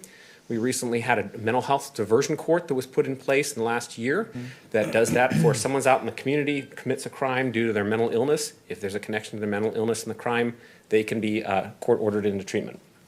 For people who are considered incompetent to stand trial, they're so delusional or mentally ill or psychotic, they don't understand what the judge is, the jury, or the public defender. We can court order them into treatment to restore them to be able to be seen. Murphy conservatorships are for those violent mentally ill clients. Those are the ones who are really serious, who we do not want on the streets. We put them in hospitals and we tend to keep them there until we're really clear that they're no longer a risk. The LPS conservatorship with the public guardian is when we do get to finally conserve people. We do serve a number of people. In fact, we fund 2 public guardians out of behavioral health money because we know they're underfunded. And then the AB 109 program is a probation program for people who are nonviolent, non-sexual offenders who are coming out that have to go through treatment through probation, and we partner with them. Next slide, please. So there's state and local opportunities, and then I'm almost done. At the state level, we are trying to get the LPS Act updated, trying to update HIPAA, trying to update 42 CFR to make them more user-friendly. CalAIM is coming next spring, which is about Medi-Cal reform, which will actually allow you to be paid through the health plans for outreach and engagement services to people who are high risk, the ones we're talking about who we can't get paid for now. The state's finally acknowledging we should probably pay you to do that because it helps proactively serve them. The state needs to provide funding to increase the number of public guardians. They're vastly underfunded in every county. They're overworked with too high a caseloads. What they do is they do great work, but they've got too many people. So we need more funding for that. We have to advocate with legislative bodies to strengthen laws to compel treatment. You can't do housing first only. Building more housing is not going to solve the problem if you don't treat the addiction or the mental illness. We have too many people who get put in houses and they destroy them. They tear them up. They bring their friends. They have parties. You've got to have treatment and housing together. So you have to have agreements for people willing to get the help. The state needs to also support building more treatment and dedicated flexible housing options specific for our population. They're slowly coming along. The detox model I talked about has to be revised. It has to take away a lot of those barriers so more people can get into treatment. The governor has one line item right now in his budget. If it passes in May, I'll be thrilled. It's $750 million to support building inpatient beds and other housing options for the mentally ill. It's finally coming down. That's the good news. The bad news is there's only 10 projects that Assemblyman Gallagher can put forth, and he represents more than 10 counties. We're trying to put forth that youth psychiatric health facility and to make it attractive to everyone, make it a regional youth path. So surrounding counties, who are also sending people all the way down south, can send people to our inpatient unit in Chico or in Butte. State also needs to increase funding to address the impact of street drugs. They've got to stop that drug pipeline. They've got to address the access issues, put more education in the schools. There are so many kids out there doing such high-level drugs right now. You know, legalization of cannabis has been controversial. Everyone's been focused on legalizing or not. They're not focusing on the potency of the THC. We got teenage kids taking dabs and other types of cannabis that is so high level it's causing instant psychosis. We need to be able to educate people so they understand that. And then MHSA innovation funds that I talked about that have to go through the OAC and get approval. We've got to take that out. We are actually pursuing legislative reform with Assemblyman Gallagher, trying to have him put some bill forth to eliminate the requirement to take that to the state, to make innovation funds something that you could do county by county based on what the county needs. And in our case, it's homeless. We want a homeless team. We should be able to use the funding to support that. Next slide, please. Local opportunities, shift the focus from reduced blaming and increasing collaboration. City council, board of supervisors, social media, county, we all need to work together. We got to blend funding and work as a team. No one entity is responsible for curing or solving homelessness. We've got to reduce the silos countywide and build or lease buildings that have integrated services. The picture on the slide is of the Butte County Community Services Center in Paradise, where myself, Director Boston, Director York have staff all in the same building. So if someone comes in, they can see social services, behavioral health, drug and alcohol services, and public health. Then incentivize building more low-income housing options, and don't just focus on one type of housing for the homeless. Shelters are great for some, but not everyone. Some people want to be in their car, in a safe space, car camping. Some people want to be in a supervised campground. Some people want tiny homes. Some people want single residency occupancy units. You've got to have an array to have the most options. And then at any given time right now in Butte County, there are 300 people with Section 8 vouchers that do not have a place to stay. Mm-hmm. There are landlords that repeatedly discriminate against Section 8 people, and if you had more landlords that were incentivized to take Section 8, you could get more people off the street. Laura's Law is coming down the pipe in the next 2 months. I came and presented here, I think, a year ago about it, and a potential grant. It's going to the Board of Supervisors in the next 2 months. It's controversial. I don't have time to get into the details, but the county has to make a certain determination whether to opt in or out by the end of June. We are pursuing a rural residency program to bring psychiatrists into Butte County, to have third and fourth year psychiatrists do their practices here, and the research shows that 50% of those rural residents tend to stay in the county that they practice in. And then the managed care plans, Anthem, CHW, have to come to the table and also provide some outreach services. We have teams out there serving the homeless. They don't. And I am looking forward to Cal AIM so that they start serving the mild to moderate so that they don't become severe and become more addicted. Next slide, please.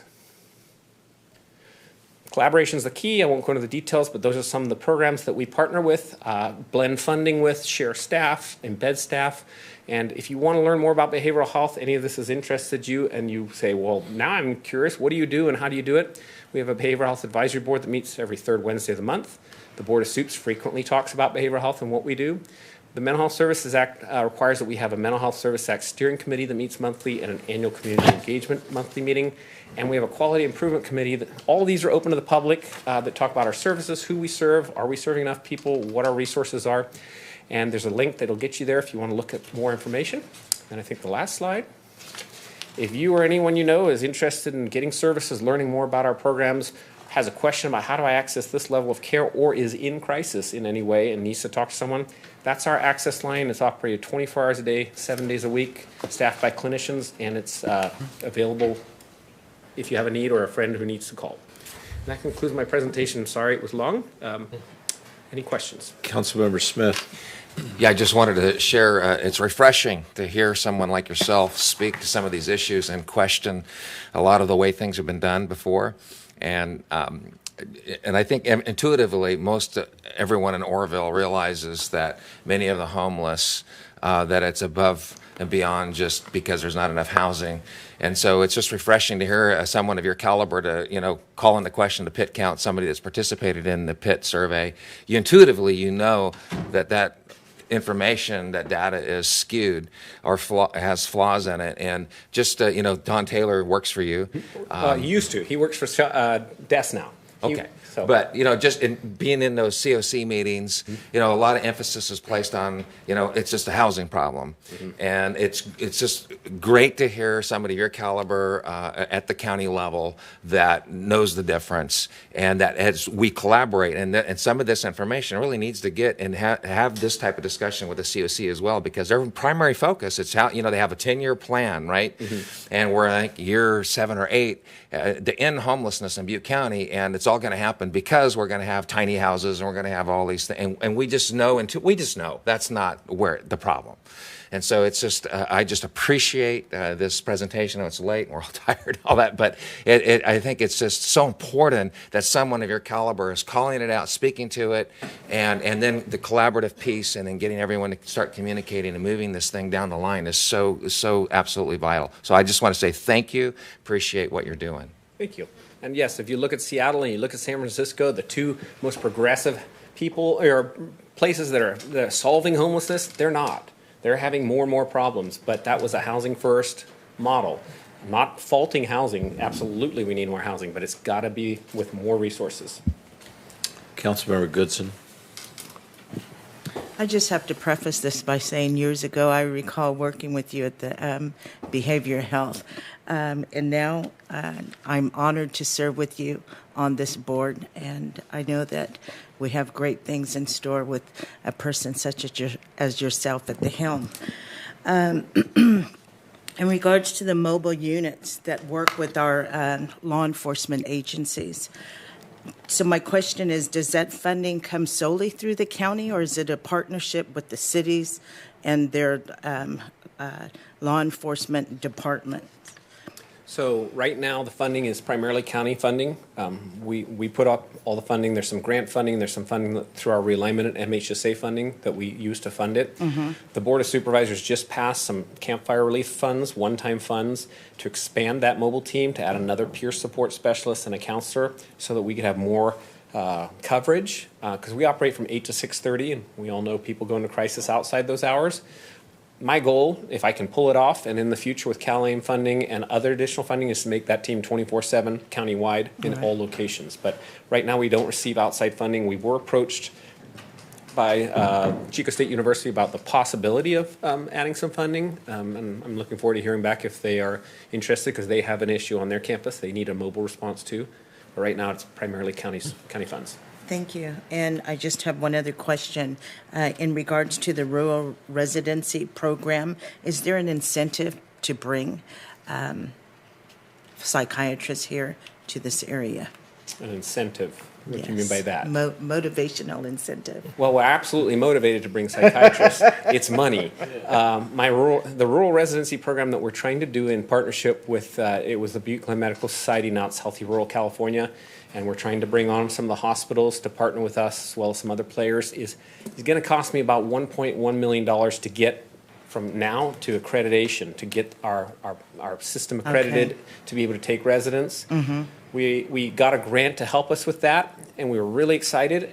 And then the grantors clarified the funding, which was, we're not paying you any of the money until you get accredited. So we have to front load all that money. So we're working with North Valley Community Foundation to secure some grant funding. I'm kicking in some funding. We're trying to get a couple other players to meet that $1.1 million to get accredited. And then that would bring in up to 4 psychiatrist residents a year that would be practicing in behavioral health, potentially MLO, potentially Oroville Hospital. They have rounds and they provide, or our PUF. And then hopefully after that, sticking with us. So we're trying to incentivize that to get that off the ground. It's learning about a residency program and all the language about GMEs and accreditation and funding streams. It's a whole new language for me. So I'm still trying to get up to speed, but we're still moving forward.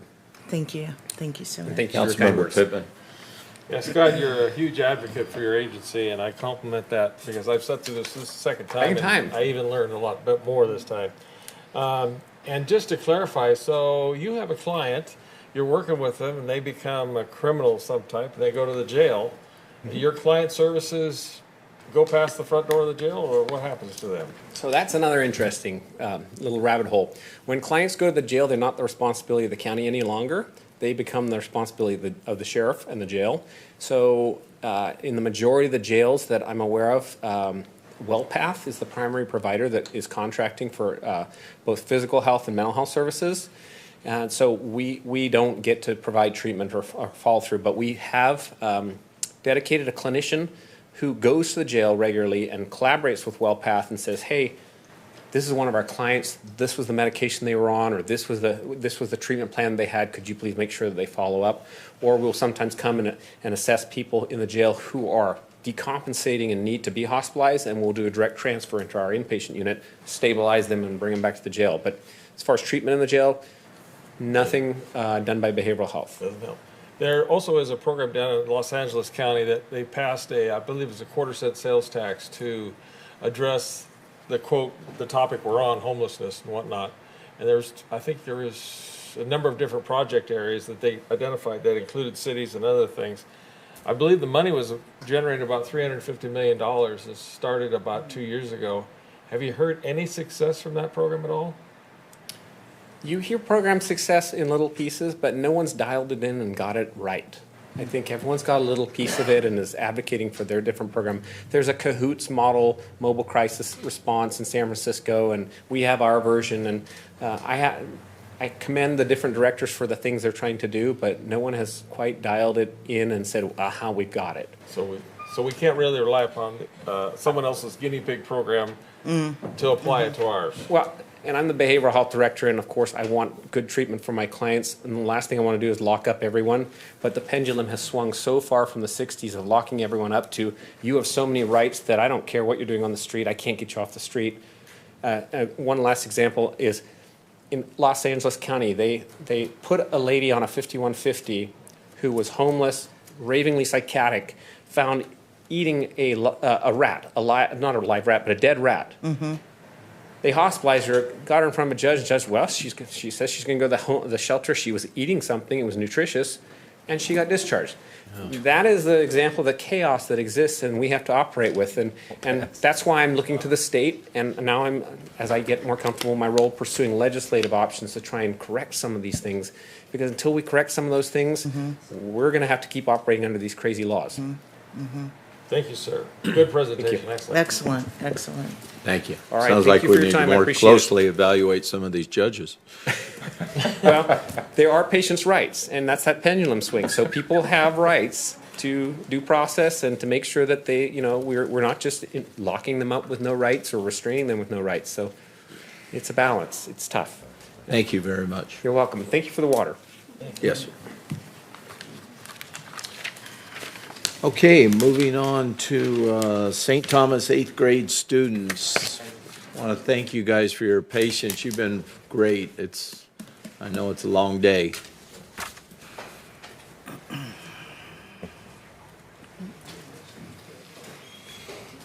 Good evening, members of the council. My name is Mr. Logue. I'm a parent volunteer with St. Thomas School. We've got our 8th grade teacher, 7th and 8th grade teacher, and our selected students. We've got our student body president to do a presentation to you today. What brought us here tonight is we want to do a community service project, and we've discussed various options. I think we've come up with the right solution this time, and we want to present that to you this evening. I assure you we will not be taking nearly as much time as our previous presentations, but I will pass it on to our student body president. Good evening, City Council members. My name is Diana Cisneros, and I am the Student Council President at St. Thomas the Apostle School here in Oroville. With the encouragement of my teacher, Mrs. Kanoth, and with direction from one of our outstanding parents, Mr. Logue, our 7th and 8th grade class has decided that we would like to do a small project to help beautify the community. We voted on several options and decided on the refreshing of the sign and the plant beds at the entrance of City Hall. We all like this idea of giving back and showing gratitude to the men and women of our City Council. We hope that you will approve of our project, which we are calling the 8th Grade Crusade, a fitting title for us since we are the St. Thomas Crusaders. We are looking forward to giving back to the community that has given so much to us. Thank you so much for your time and consideration. Thank you. Does anyone have any comments? I will say thank you very much. I really appreciate not only youth getting involved in the community, but anyone. But I'll tell you what, when the youth gets involved like that, it really just has something extra for me, because I watched my kids be involved in so many things, and it was so uplifting, not only for them, but for the community. So thank you, all of you. And Mr. Logue, really thank you, sir. So a couple of just administrative questions. The plants that we put out there, these beds are all irrigated, is that correct? Do we have a? That's something you're going to have to work with the Parks and Trees people on. I'm unaware if they are. It appears as though they are. I mean, the plants are alive out there. The soil seems moist, so I think that we're probably in pretty good shape. We planned on refreshing the sign as noted in our presentation. It looks like the upright posts are rotten, so we're just going to dig those out and replace the posts and refresh Great. the sign. Awesome. Thank you. And, Thank you Are so you aware much. of what the city flower is? The city flower. I know the state flower, but I'm not familiar with the city flower. Maybe you can enlighten us. The azalea. The azalea. The azalea. It Okay. is the official city flower. City flower is azalea. So we can certainly incorporate some azaleas into our planting. Yeah. Thank you. Okay. Well, if there are no further questions, we just kind of wanted a cursory approval before we began our project, which we plan on doing on the 1st of May, Great. Saturday. So, Thank Look you very forward to much. it. Yes, okay. thank you. Thank you.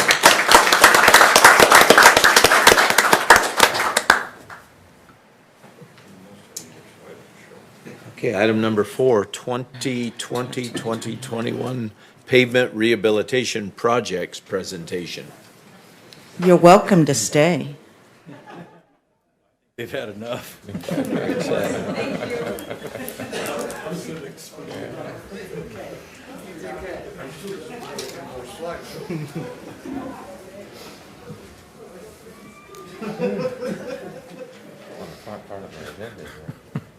Yes, sir. I'm sorry. Well, good evening, Mr. Still Mayor, members of the dazed. council. My goal is to keep my presentation even shorter than the Crusaders. Okay. So, Great.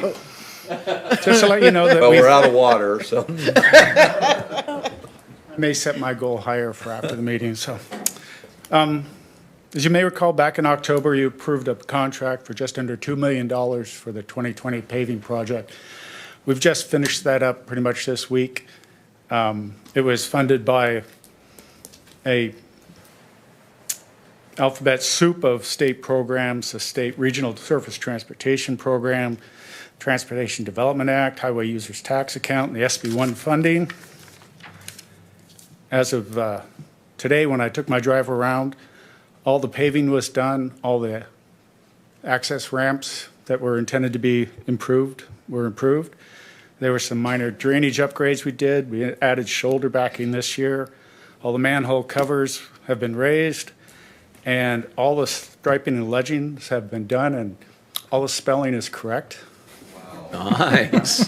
So, to reiterate, it was Pomona Avenue from Feather River Boulevard to 5th Avenue, and Pomona from Beach to Pine Street, Washington Avenue up at Bird Street, Montgomery at Bird Street, Pine Oak Road from Oroville Dam Boulevard to Oak Avenue, Hilldale Avenue from Foothill Boulevard to Gravel Ridge, and Brookdale Avenue from Foothill to just at the Oak Hill Manor subdivision.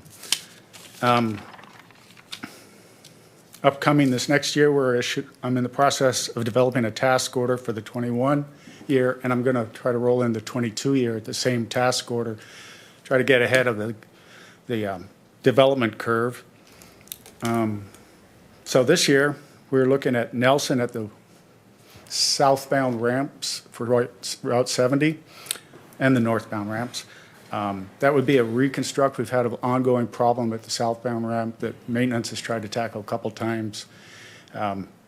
We've had conversations with pavement consultants and contractors. We think that at some point the subbase got contaminated, so it's going to take a significant amount of work. We're also looking at Ophir Road between Marysville, Baggett, and Kusel. Taking a little bit different philosophy this year. We're going to try to focus on a couple really important projects, and then again in 22, have a more encompassing, more ambitious program. The other thing we're going to try to do this year is add some activities that are important maintenance activities that we don't necessarily have the crew or the capacity to handle. One of them is some embankment stabilization, along Oriole Dam Boulevard and Ophir, where the side slopes routinely slide into the travelway. We're also going to try adding some striping contracts into this program to refresh a lot of our pavement markings that take advantage of the economy of scale contract can give you. So that's 21. And then in 22, we're looking at possibly doing slurries downtown and some of the parking lots. Major reconstruction around the roundabout at Linden and Orange, Norton to the bridge, maybe even the roundabout itself. It's really in getting pretty bad shape. And if we can do that, Washington from the railroad bridge all the way out to Oriole Dam Boulevard. So that's our current thoughts on the paving program for the next 2 years. Any questions? Thank you. I don't have any. Thank you very much. Everything looks very nice. Thank you. Thank you. Okay, moving on to public communication, hearing of non-agenda items. Madam Clerk, do we have anyone who wishes to speak? Mr. Mayor, non-agenda items. we have five speakers, it looks like. Our first speaker is Al Seidler. Hello. My name is Al Seidler. I've lived in this community for 5 years. I've lived in the South Side now for a year. My wife and I bought a house there, remodeled it, and I will say this, that the South Side does have a great sense of community. There's pockets of families that have lived there for a long time, and there's some pockets of areas that need some work. Like I said, I've lived there for a year, and I know that statistics show that if we have police patrolling that area, that crime goes down. The only time the police are in the South Side is when somebody calls them. Or there's an ambulance with a fire truck. That's the only time you see the police there. And just recently, I've seen a lot of the homelessness living now out on the streets. We all who live in the South Side know where the problem houses are. And I know it's a community-based problem with the drugs and just the foot traffic and the homelessness. But just recently on a couple of the streets around my house and on the others, Rose Bend being one, Fallbrook being another, the people have actually moved out onto the city streets and moved all their belongings out onto the streets. And I just wanted to bring that to the attention of the city council and maybe ask if we could possibly get some patrols out in the South Side and see if that makes the crime rate go down, or just the people walking up and down.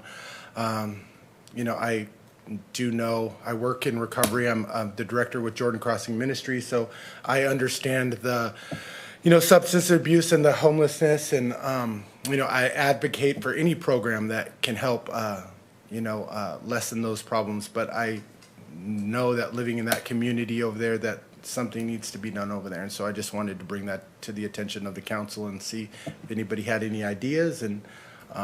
To help solve the problem, because I know it's not just one person's problem, it's the community problem. So that's all I have. Thank you. Our next speaker is Bill Spear.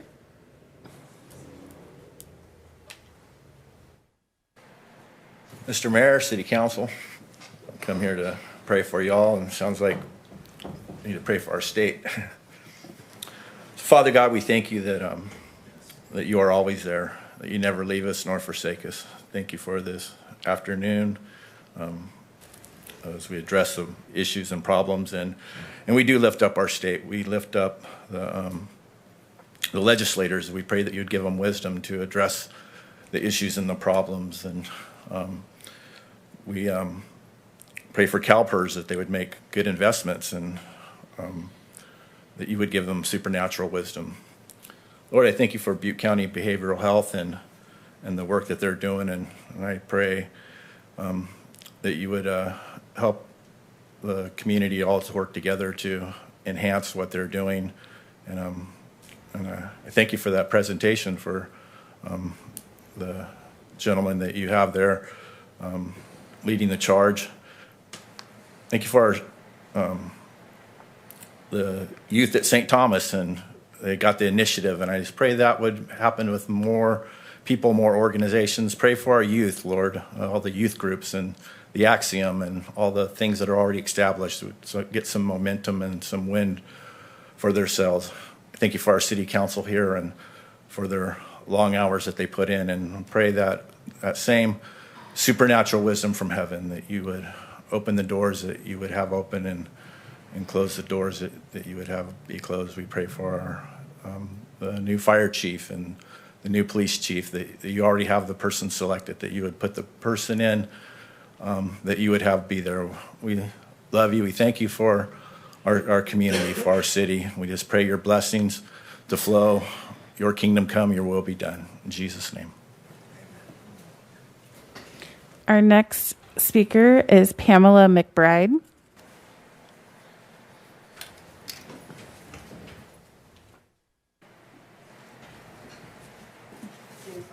With a problem that is not aware of in most people.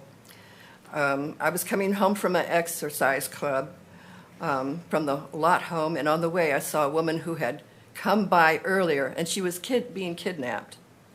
She was a young, good-looking woman, well-dressed, and I don't know if she was a college student or just a working young woman, but she had come by the lot house trying to get in, so obviously she was seeking refuge.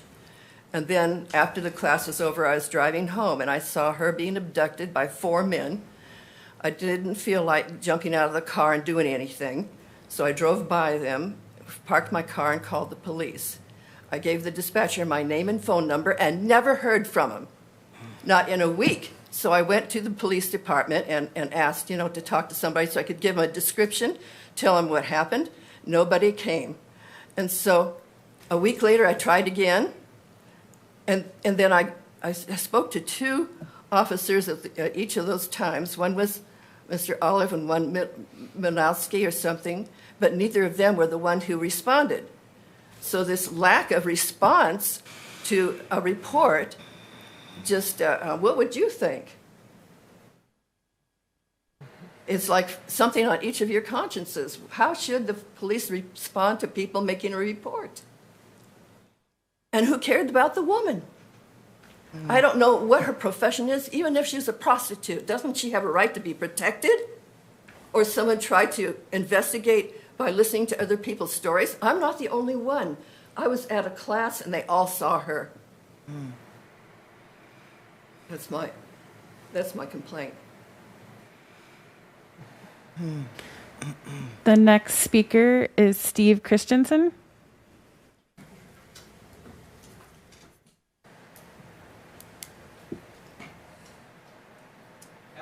Staff and guests.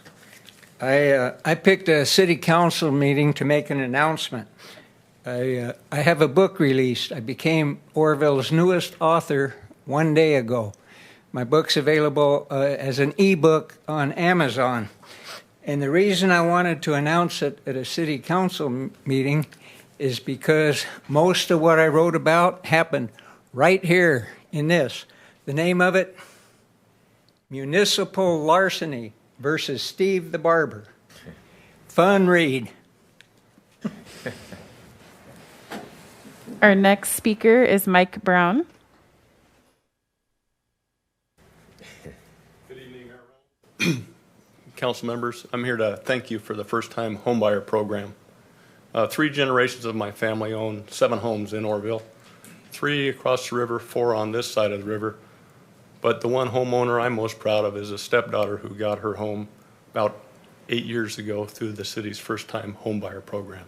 It's made a tremendous difference for her and indeed for the whole extended family.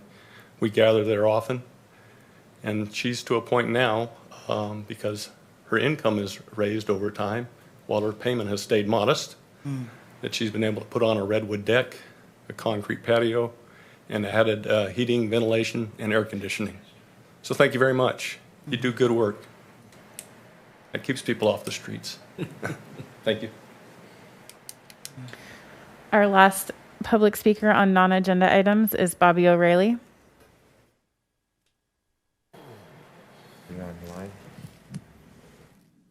Good afternoon, evening, council. I guess it is evening now. Good to see y'all, hear y'all, making an appearance via Zoom, as I wasn't able to make it due to other obligations. Anyhow, as I'm sure many have seen and heard via news, social media, what have you, the NVHRC LMNOP program needle handout giveaway extravaganza that blanketed Chico and threatened to come to Oroville is now gaining movement forward in Chico again, under the guise of using a physician of some sort at their needle giveaways. I urge the council to be aware, be cognizant, and make any efforts necessary to do whatever we can as a city to keep this out of our city, understanding that California has its laws. I get it. However, if there's anything that can be done by the city to keep this out of our city, I don't have to tell you guys this, as you guys were one of the first cities in Butte County to pass a needle program ban. But I wanted to make sure that awareness was brought, and please beg of you guys. I, as we all know, go through the parks, take my kids to the parks, I clean up the parks, I clean up our streets, and the number one thing you see repeatedly besides pennies is needles. And it's becoming more and more and more needles that you see in these public areas. So please, with everything I have, I beg of you, as a parent, as a citizen of this community, please do what you can to keep this out of our city. Thank you. Mr. Mayor, that was the last speaker on non-agenda items. Okay, looking for a motion to adopt the consent calendar. I move that we adopt the consent calendar. I second.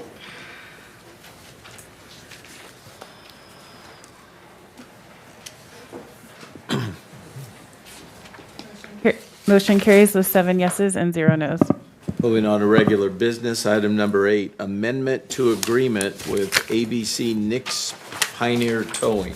Good evening, Mr. Mayor and Council. What you have before you tonight is a consideration of an amended agreement with Nix ABC Pioneer Towing. Nix ABC Pioneer Towing tows away our AVA vehicles, which is the Vehicle Abatement Program for vehicles that are abandoned on the street and are a nuisance. The money for this program is a program through the county. We bill the county back and is reimbursed for this. The cost to dismantle and discard of travel trailers and motorhomes have increased. Therefore, it's necessary to increase the cost of this contract, the cost of the disposal of these particular vehicles. It is also necessary to extend this contract until the end of this calendar year so that we can continue this work. During the next 8 months, we will be preparing an RFP to put this out to extend the program after January of 2022. So what we're looking for this afternoon or this evening is approval to amend and extend the contract. Do we have any questions from the public on this item? Mr. Mayor, we have one public speaker, Bobby O'Reilly.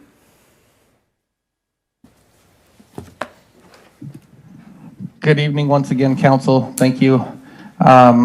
My simple question is a question of curiosity as to, was this particular item put out for bid for other companies who may have interest in the abatement program? I ask this because I do know of a couple business owners who have the means and ability to do this program, and they have expressed interest in it and have not seen anything put out to bid for this contract. So, thank you. Yeah, to answer the contract question, yes, it was put out to bid. The bid was awarded in December of 2017. It was a 3-year contract. We are beyond that contract now. That's why we're extending it to allow more time to put this out again to bid. So I would encourage everybody to pay attention, and we'll try to get it to everybody because this will be out there, and we do welcome everyone to bid. Thank you, Bill. Are there any questions or comments from the dais?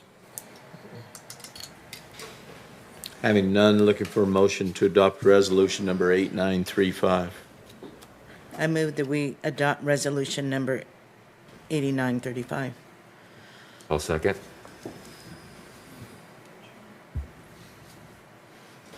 Motion carries with 7 yeses and 0 nos. Moving on to item number 9, the appointment of 2 council members to the Butte Choice Energy Board of Directors. Good evening, Mayor and council members.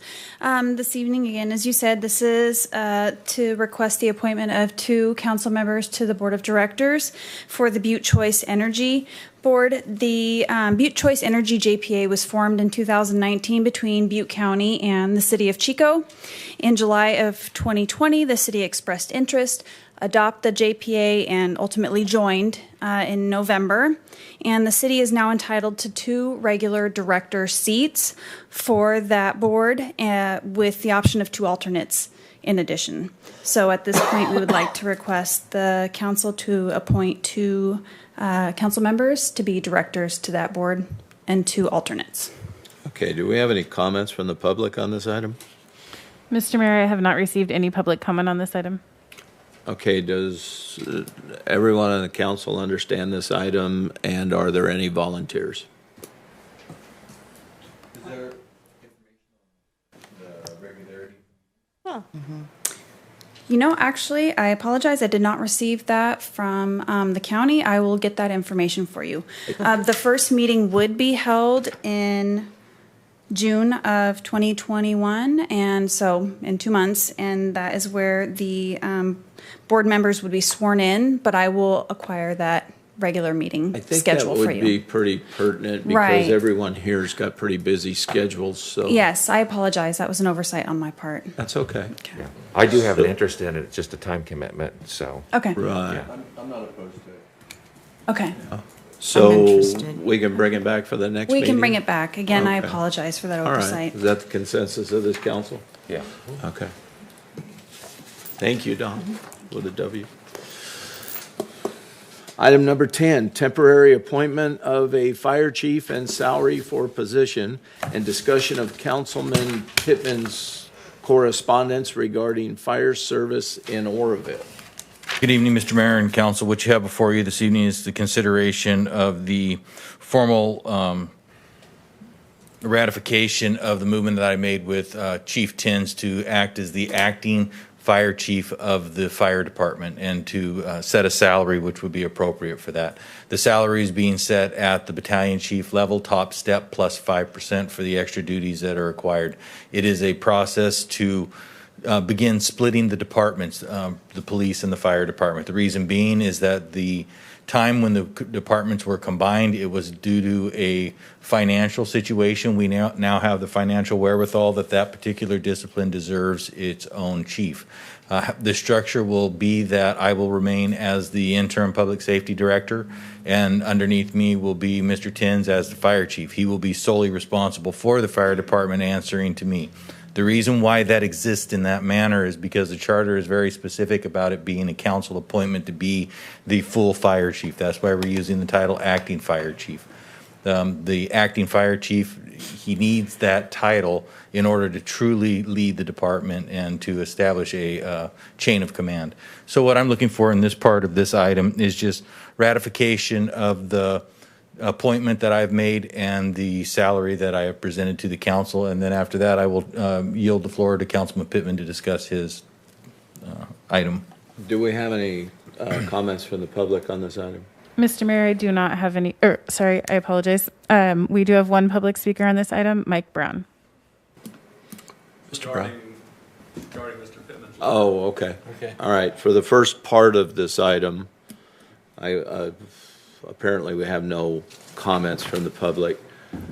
Are there any comments from this dais? I would like to comment on this. I think that this is a big day. I really do. The disciplines between the fire department and the police department are apples and oranges, and and they do, you and your team, sir, do deserve a chief. And I'm glad that we're in the position to be able to take the first steps to make that happen. So, congratulations. Mr. Mayor, if I could, just to add on to that, one thing that I was remiss in mentioning is that depending on the long-term council decisions, if this is to become a permanent appointment, this will be put back out for application. There'll be an interview process, and of course, Chief Tins will be certainly asked and encouraged to apply for that. But we will cast a wide net should we go that direction. Absolutely, absolutely, and we're looking forward to that. So I'm looking for a motion to appoint Chris Tins to acting fire chief. I'll make that motion. I second.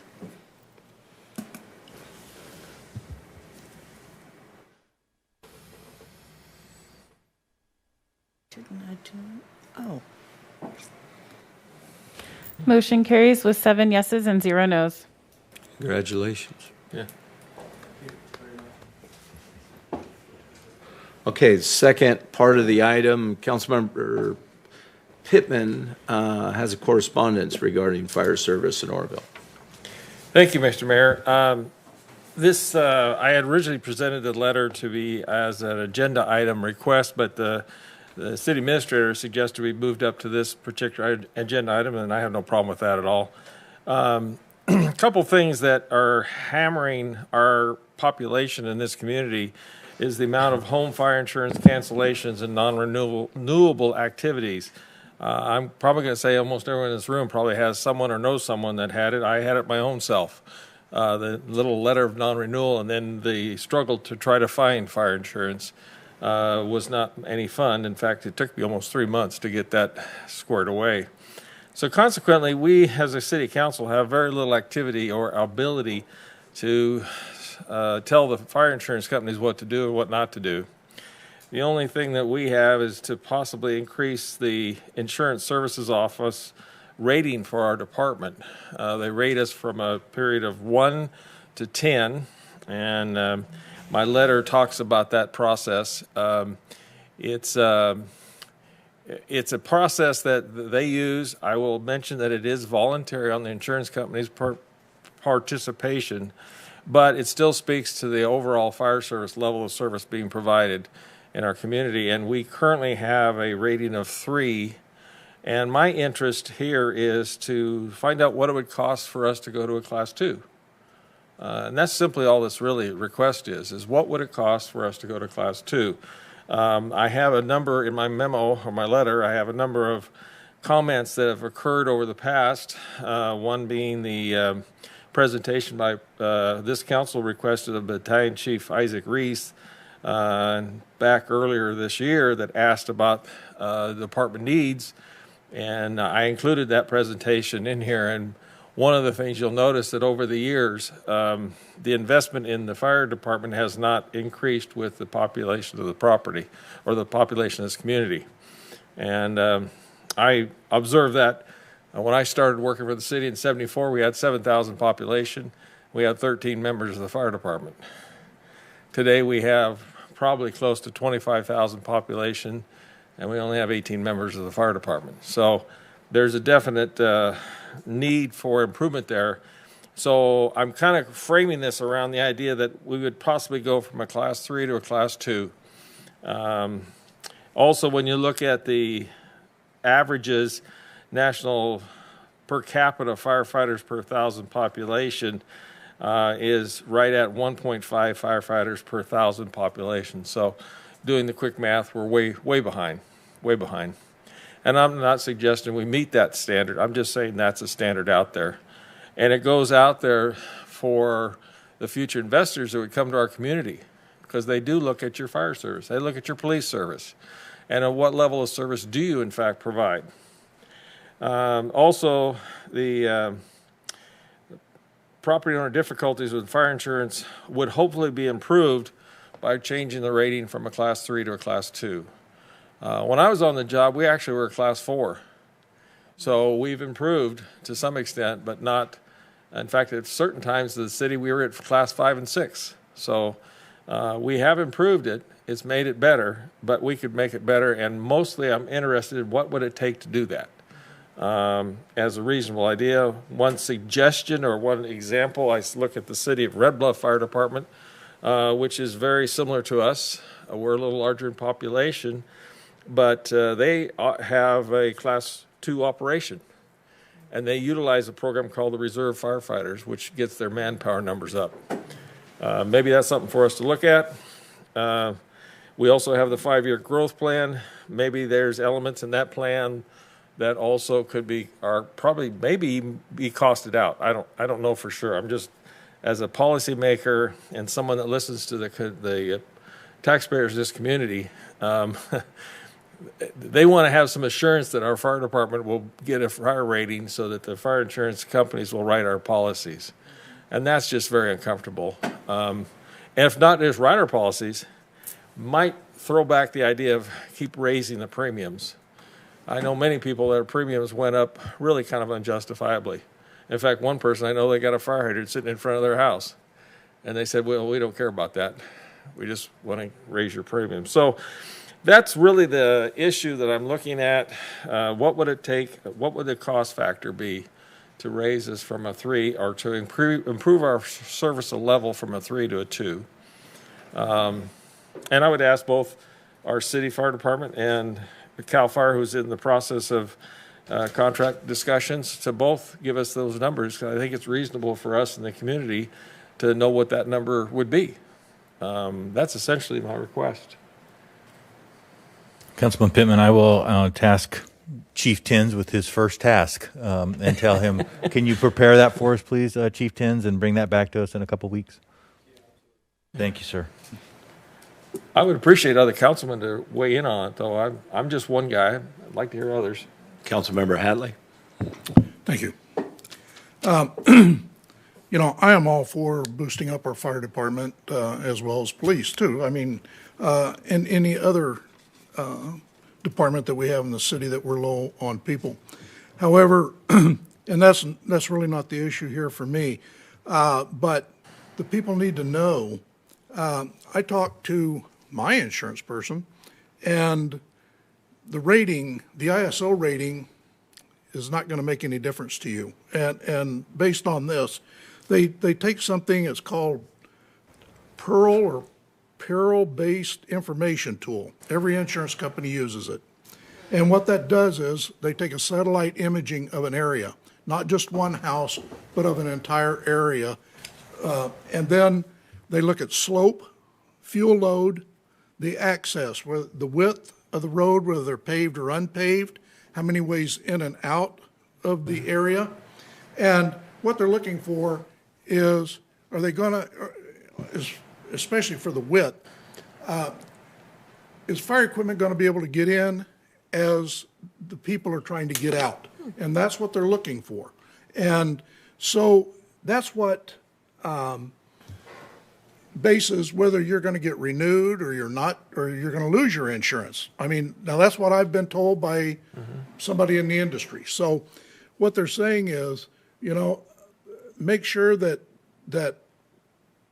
people understand that, and people should go and ask their own insurance company, if I live in this area, what if I have a fire station right next door to me? If you're in that area that they're not going to insure, doesn't matter. That fire station can be there and they could squirt water out their front door on your house. It's not going to matter. If you're going to get canceled, it's because of the area, the whole geographic area that they're looking at for that specific site. So to me, I don't want people to get confused or to think they're going to get something that they're not, because it all depends on the satellite imaging, and that's how they do it. And I encourage everyone, if you have any doubt about this, because like I say, I just talked to my insurance man. And so what I'm telling you is you should contact your own and say, look, how do you do this? If we go from a 1 or a 15 or whatever the ISO rating is it going to make a difference, or do you use this information tool that that I was told about. So I just wanted to put that out there. I'm not arguing with anybody. I'm not saying anything's good or bad about anything. I'm just telling you what I was told to provide the information to the people. Thank you. Fair enough. Councilmember Smith. Yeah, I just want to concur with Councilman Hatley. Owning multiple properties, dealing with insurance companies. I know that several years ago I had a property up in Lake Haven, and its proximity to Robinson Mill Cal Fire Station was a benefit then. And then there was multiple fires. We all know the rest of the story.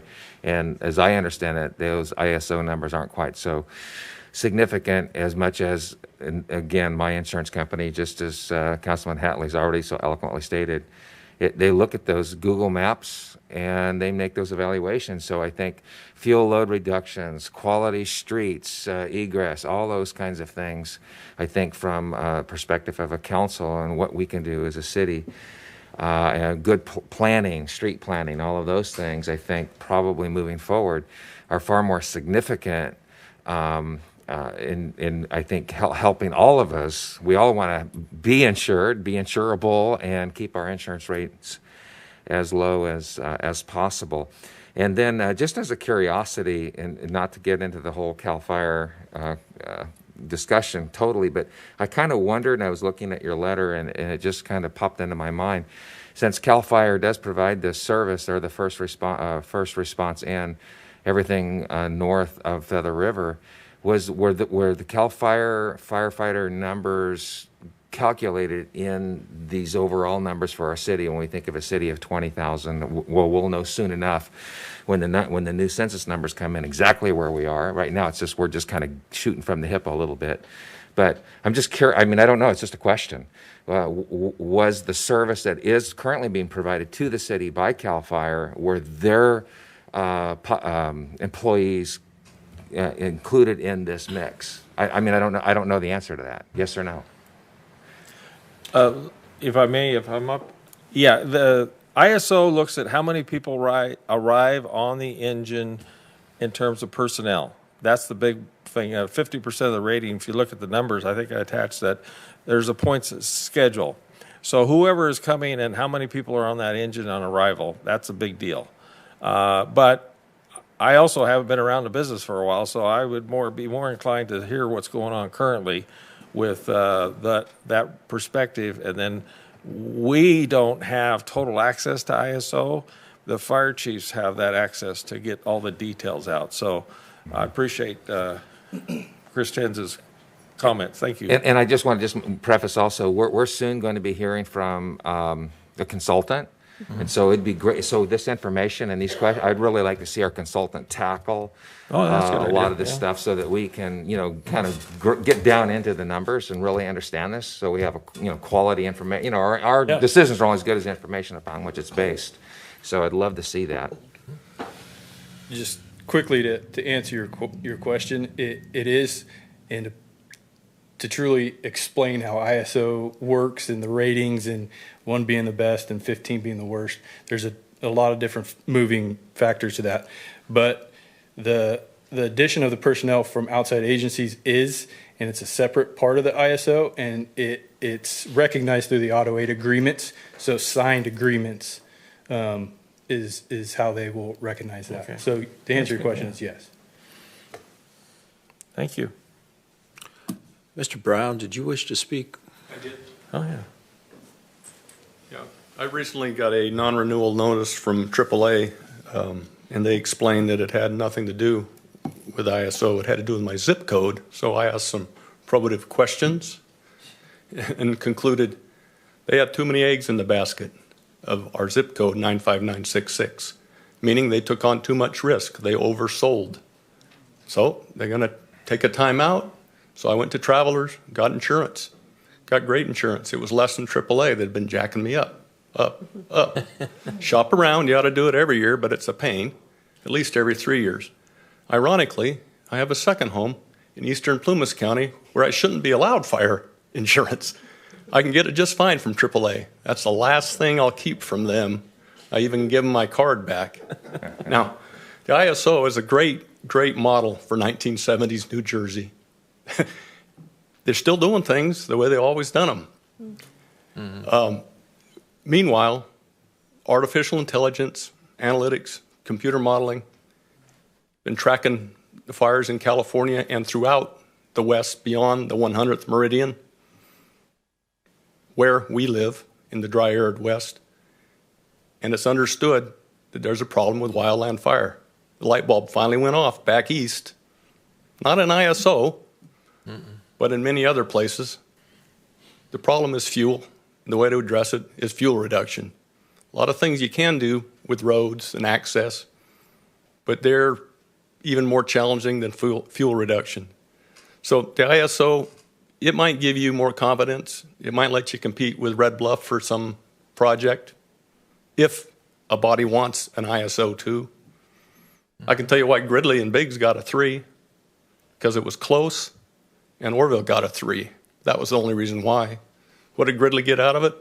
A warehouse rented for a company that has since moved to Reno because it's cheaper to be a corporation in Nevada. It's just a very nebulous part of a whole puzzle that a business is going to look at, and it means little to any of you when you check into your own homeowner's insurance. When you get to a 5 or below, there's very few insurance companies that are even going to acknowledge a difference. And the reason is any one of your individual homes is just a bread and butter write-off to the insurance company. And what ISO, their PPC class, was most concerned about is a fire extending from this building beyond its interior to the building next door. That's because they grew up in the East Coast, and that's where most of the fire departments in America are. That's why we're staffed different, in part. Lower staffing than Boston and Philadelphia and New York and even small cities that are multi-story in the East. Well, we're spread out here, and our fire problem is different. It's governed in part throughout a Mediterranean climate by the weather through much of the year. Here, the problem is fire extending not from inside a house to outside a house to the next house. It's fire extending into a town, through a neighborhood, into another zip code, and the light bulb has finally went off for the insurance industry. And not necessarily in California or even New York. It went off in Switzerland and Germany, where reinsurance comes from. When you can't buy insurance for your insurance company, you can't provide insurance in a place that's too risky. Insurance companies have gone under because of the Camp Fire. As far as I know, I'm the only firefighter that fought fire as a federal, state, and town Paradise firefighter to keep the town from burning for decades. We trained on it, Dave. Yeah, we did. We did. It was used as a model statewide. Oroville doesn't have as graphic a problem, but it has a problem. And as long as we ignore it, the problem worsens. It doesn't have anything to do with climate change. The problem's always been here. But we're not grazing cattle, we're not raising horses, and we're not plowing the weeds and the brush out east of town where the city is annexed. So we got a huge problem on the east side of town, and it's going to be a long time before the market resolves itself to provide insurance at an equitable way again. It will happen, but it won't be through ISO. ISO, you buy a little piece of a puzzle. You can put on a little more equipment. You can hire reserves or volunteers or interns, which sure a nebulous investment because you have to insure them, and as soon as they affect your pooled insurance risk with one on-the-job injury of an intern, you've lost any value in what was already a nebulous employee because they have to be literally supervised directly. So be cautious about how you would staff out the fire department. I encourage you wholeheartedly to add staff. That may help the ISO. And if you still happen to retain a 3 and you're that close to a 2, yeah, get it, Get out the box from the warehouse that you always put out every 10 years when the ISO inspector comes and put that stuff on that you really don't use, and you'll get 2 more points. And you may get that. But don't go after it. It's like going down a rabbit hole with your money unless you know what you're going to get out of it on the front end. The reason there's ISO Class 1 is because there's cities like Sacramento and Stockton that have ports and rail hubs. Your competition is not a city with ISO Class 1. It's a city with ISO Class 3. Your competition is Gridley. Your competition is Yuba City and Marysville. If we were closer to I-5, maybe Red Bluff. ISO 2 used to be something for bragging rights. I think Chico Fire used to put it on their door. We talked about that. It's not anymore. It's lived its life. So be cautious about how much money you'll invest into achieving that.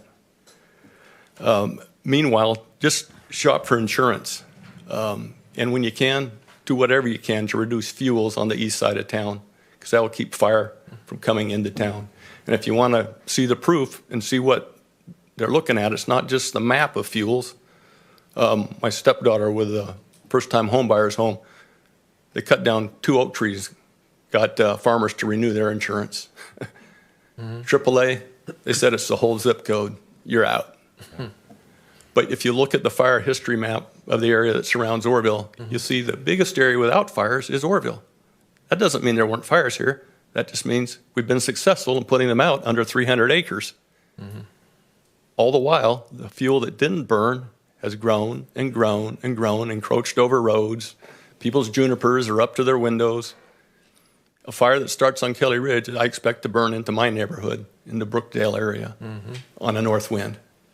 Without the dam, we would have had a fire here already, more than one. So consider your investment if you're going to try and pursue ISO, but consider it relative to reducing the fuel that might help you regain some control over the insurance market.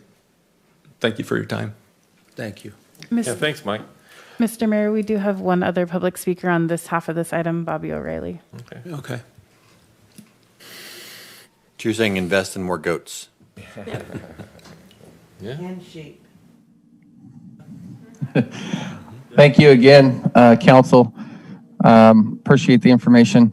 I just wanted to say thank you to Councilmember Pittman for the forward thinking, the out-of-the-box thinking.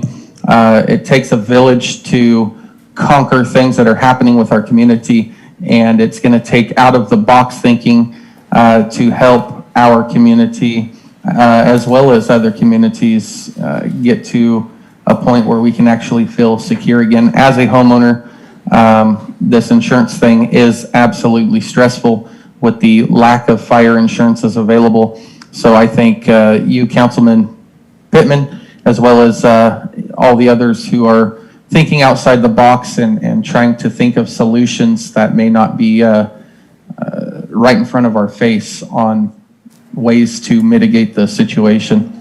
Thank you. Have a good evening. Thank you. One last comment that I'll add, that one of the problems that for all of us to look at is August is the time when they look at non-renewals. It also is the time, if you have any active fire incidents in this area or in your zip code, they will not write you a policy. That happened to me. That's why mine took. There was the North Complex fire was still in place. Nobody would write me a policy for anything. So for all of you to be aware, if you have renewals coming up in August, get ready for that process. The other thing I want to add is the city fire department has a weed abatement ordinance that's been in place for decades. And it does exactly what Mr. Brown talks about. The weed abatement in the city's jurisdiction, it all has the June 15th date coming up. We're going to be sending out letters if you already haven't. Vegetation management is a huge product of this whole process, and you are correct. Thank you, sir. Okay, if there are no other comments or questions, moving on to reports, discussions, and correspondence. Council announcements and reports. Do any council members have any announcements or reports? Councilmember Smith. Yeah, it was a privilege. The Chamber Council had a privilege to have hosted the mayor's annual 2020 State of the City speech, and just wanted to offer that thank you. And then a thank you to Councilwoman Goodson for filling in for me yesterday at the COC as I had a personal emergency to address. And she was a good trooper and jumped right in there. And so hopefully maybe she'll have something to share what came out of that meeting. Thank you. You put me on the spot. Councilmember Goodson. So Councilman Smith is making reference to the Continuum of Care Committee, and it was a very interesting meeting 2-hour meeting to be exact. But we did receive an update regarding the unhoused in Butte County, some very interesting stats from the CARE Homelessness Response System that identified 1,760 homeless individuals in Butte County alone in 2020. And that includes 495 families with children. Many of those are of minor status. Moving on, the committee also discussed how long to keep a patient-informed consent. It's a disclosure form, and it's open to Butte County service providers. Ordinarily, the term limit is 7 years, and a lot of us, there were a few of us that weighed in on that, and we explored the possibility of condensing that that period. And so we had a very healthy discussion, and it was mutually agreed that the form would be kept open to service providers on an individual client for no more than 3 years. And then we would revisit that timeline after that term limit. So thank you. Appreciate that. Anyone else? There is one item that Mr. Kenley mentioned on the housing issue. He mentioned that Section 8 vouchers are issued to people that can't get homes. I happen to sit on the Housing Authority, and we had just approved an incentive program for landlords. If you will lease up a Section 8, I believe I think it's $500 that'll be forwarded to you, the tenant, for picking up that Section 8 client. So it just was addressed at the last board meeting last week. So if someone's got rentals, please consider Section 8. It's a good program. All right, I'm gonna use my time for a personal announcement. I think just about everyone knows that my son is serving in the United States Navy, and he just finished his first deployment and just finishing up. And they took the ship out in the middle of the Pacific Ocean to find the roughest water they could to test the Osprey aircrafts landing and taking off. And upon their return, he was coined. I don't know if anyone who's military knows what being coined is. It's like a medal of honor that is given when you're for exceptional performance, and he was given a coin by the highest ranked enlisted man, the senior master chief on the ship. So very proud of my whole family. My daughter courageously served, my son is serving, and then we have one more to go. I don't know if she's going to go that route, but bless her heart. So that's just what I want to use my time for. I would like to thank Councilmember Smith or the Chamber CEO for having the talent of videography that he does, because he videoed the State of the City speech and put in all these clips, and it's just amazing work, sir. And I just really appreciate your range in things that you are good at. So thank you. Future agenda items. Anyone? Administration reports, Mr. Legrone, Chief Legrone. I have none, Mr. Mayor.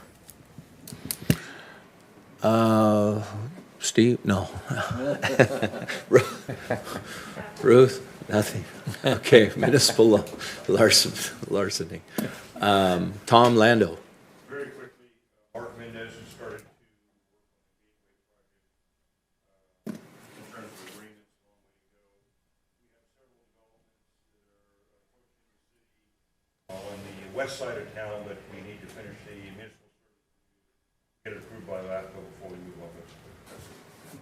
Thank you. Don with a W? Nothing? Chief Tens? Nothing. Everything must be running smoothly. Everything's running smoothly so far. I get it. Mr. Attorney? Okay, well, with that, we will adjourn till May 4th, 2021 at 4 p.m.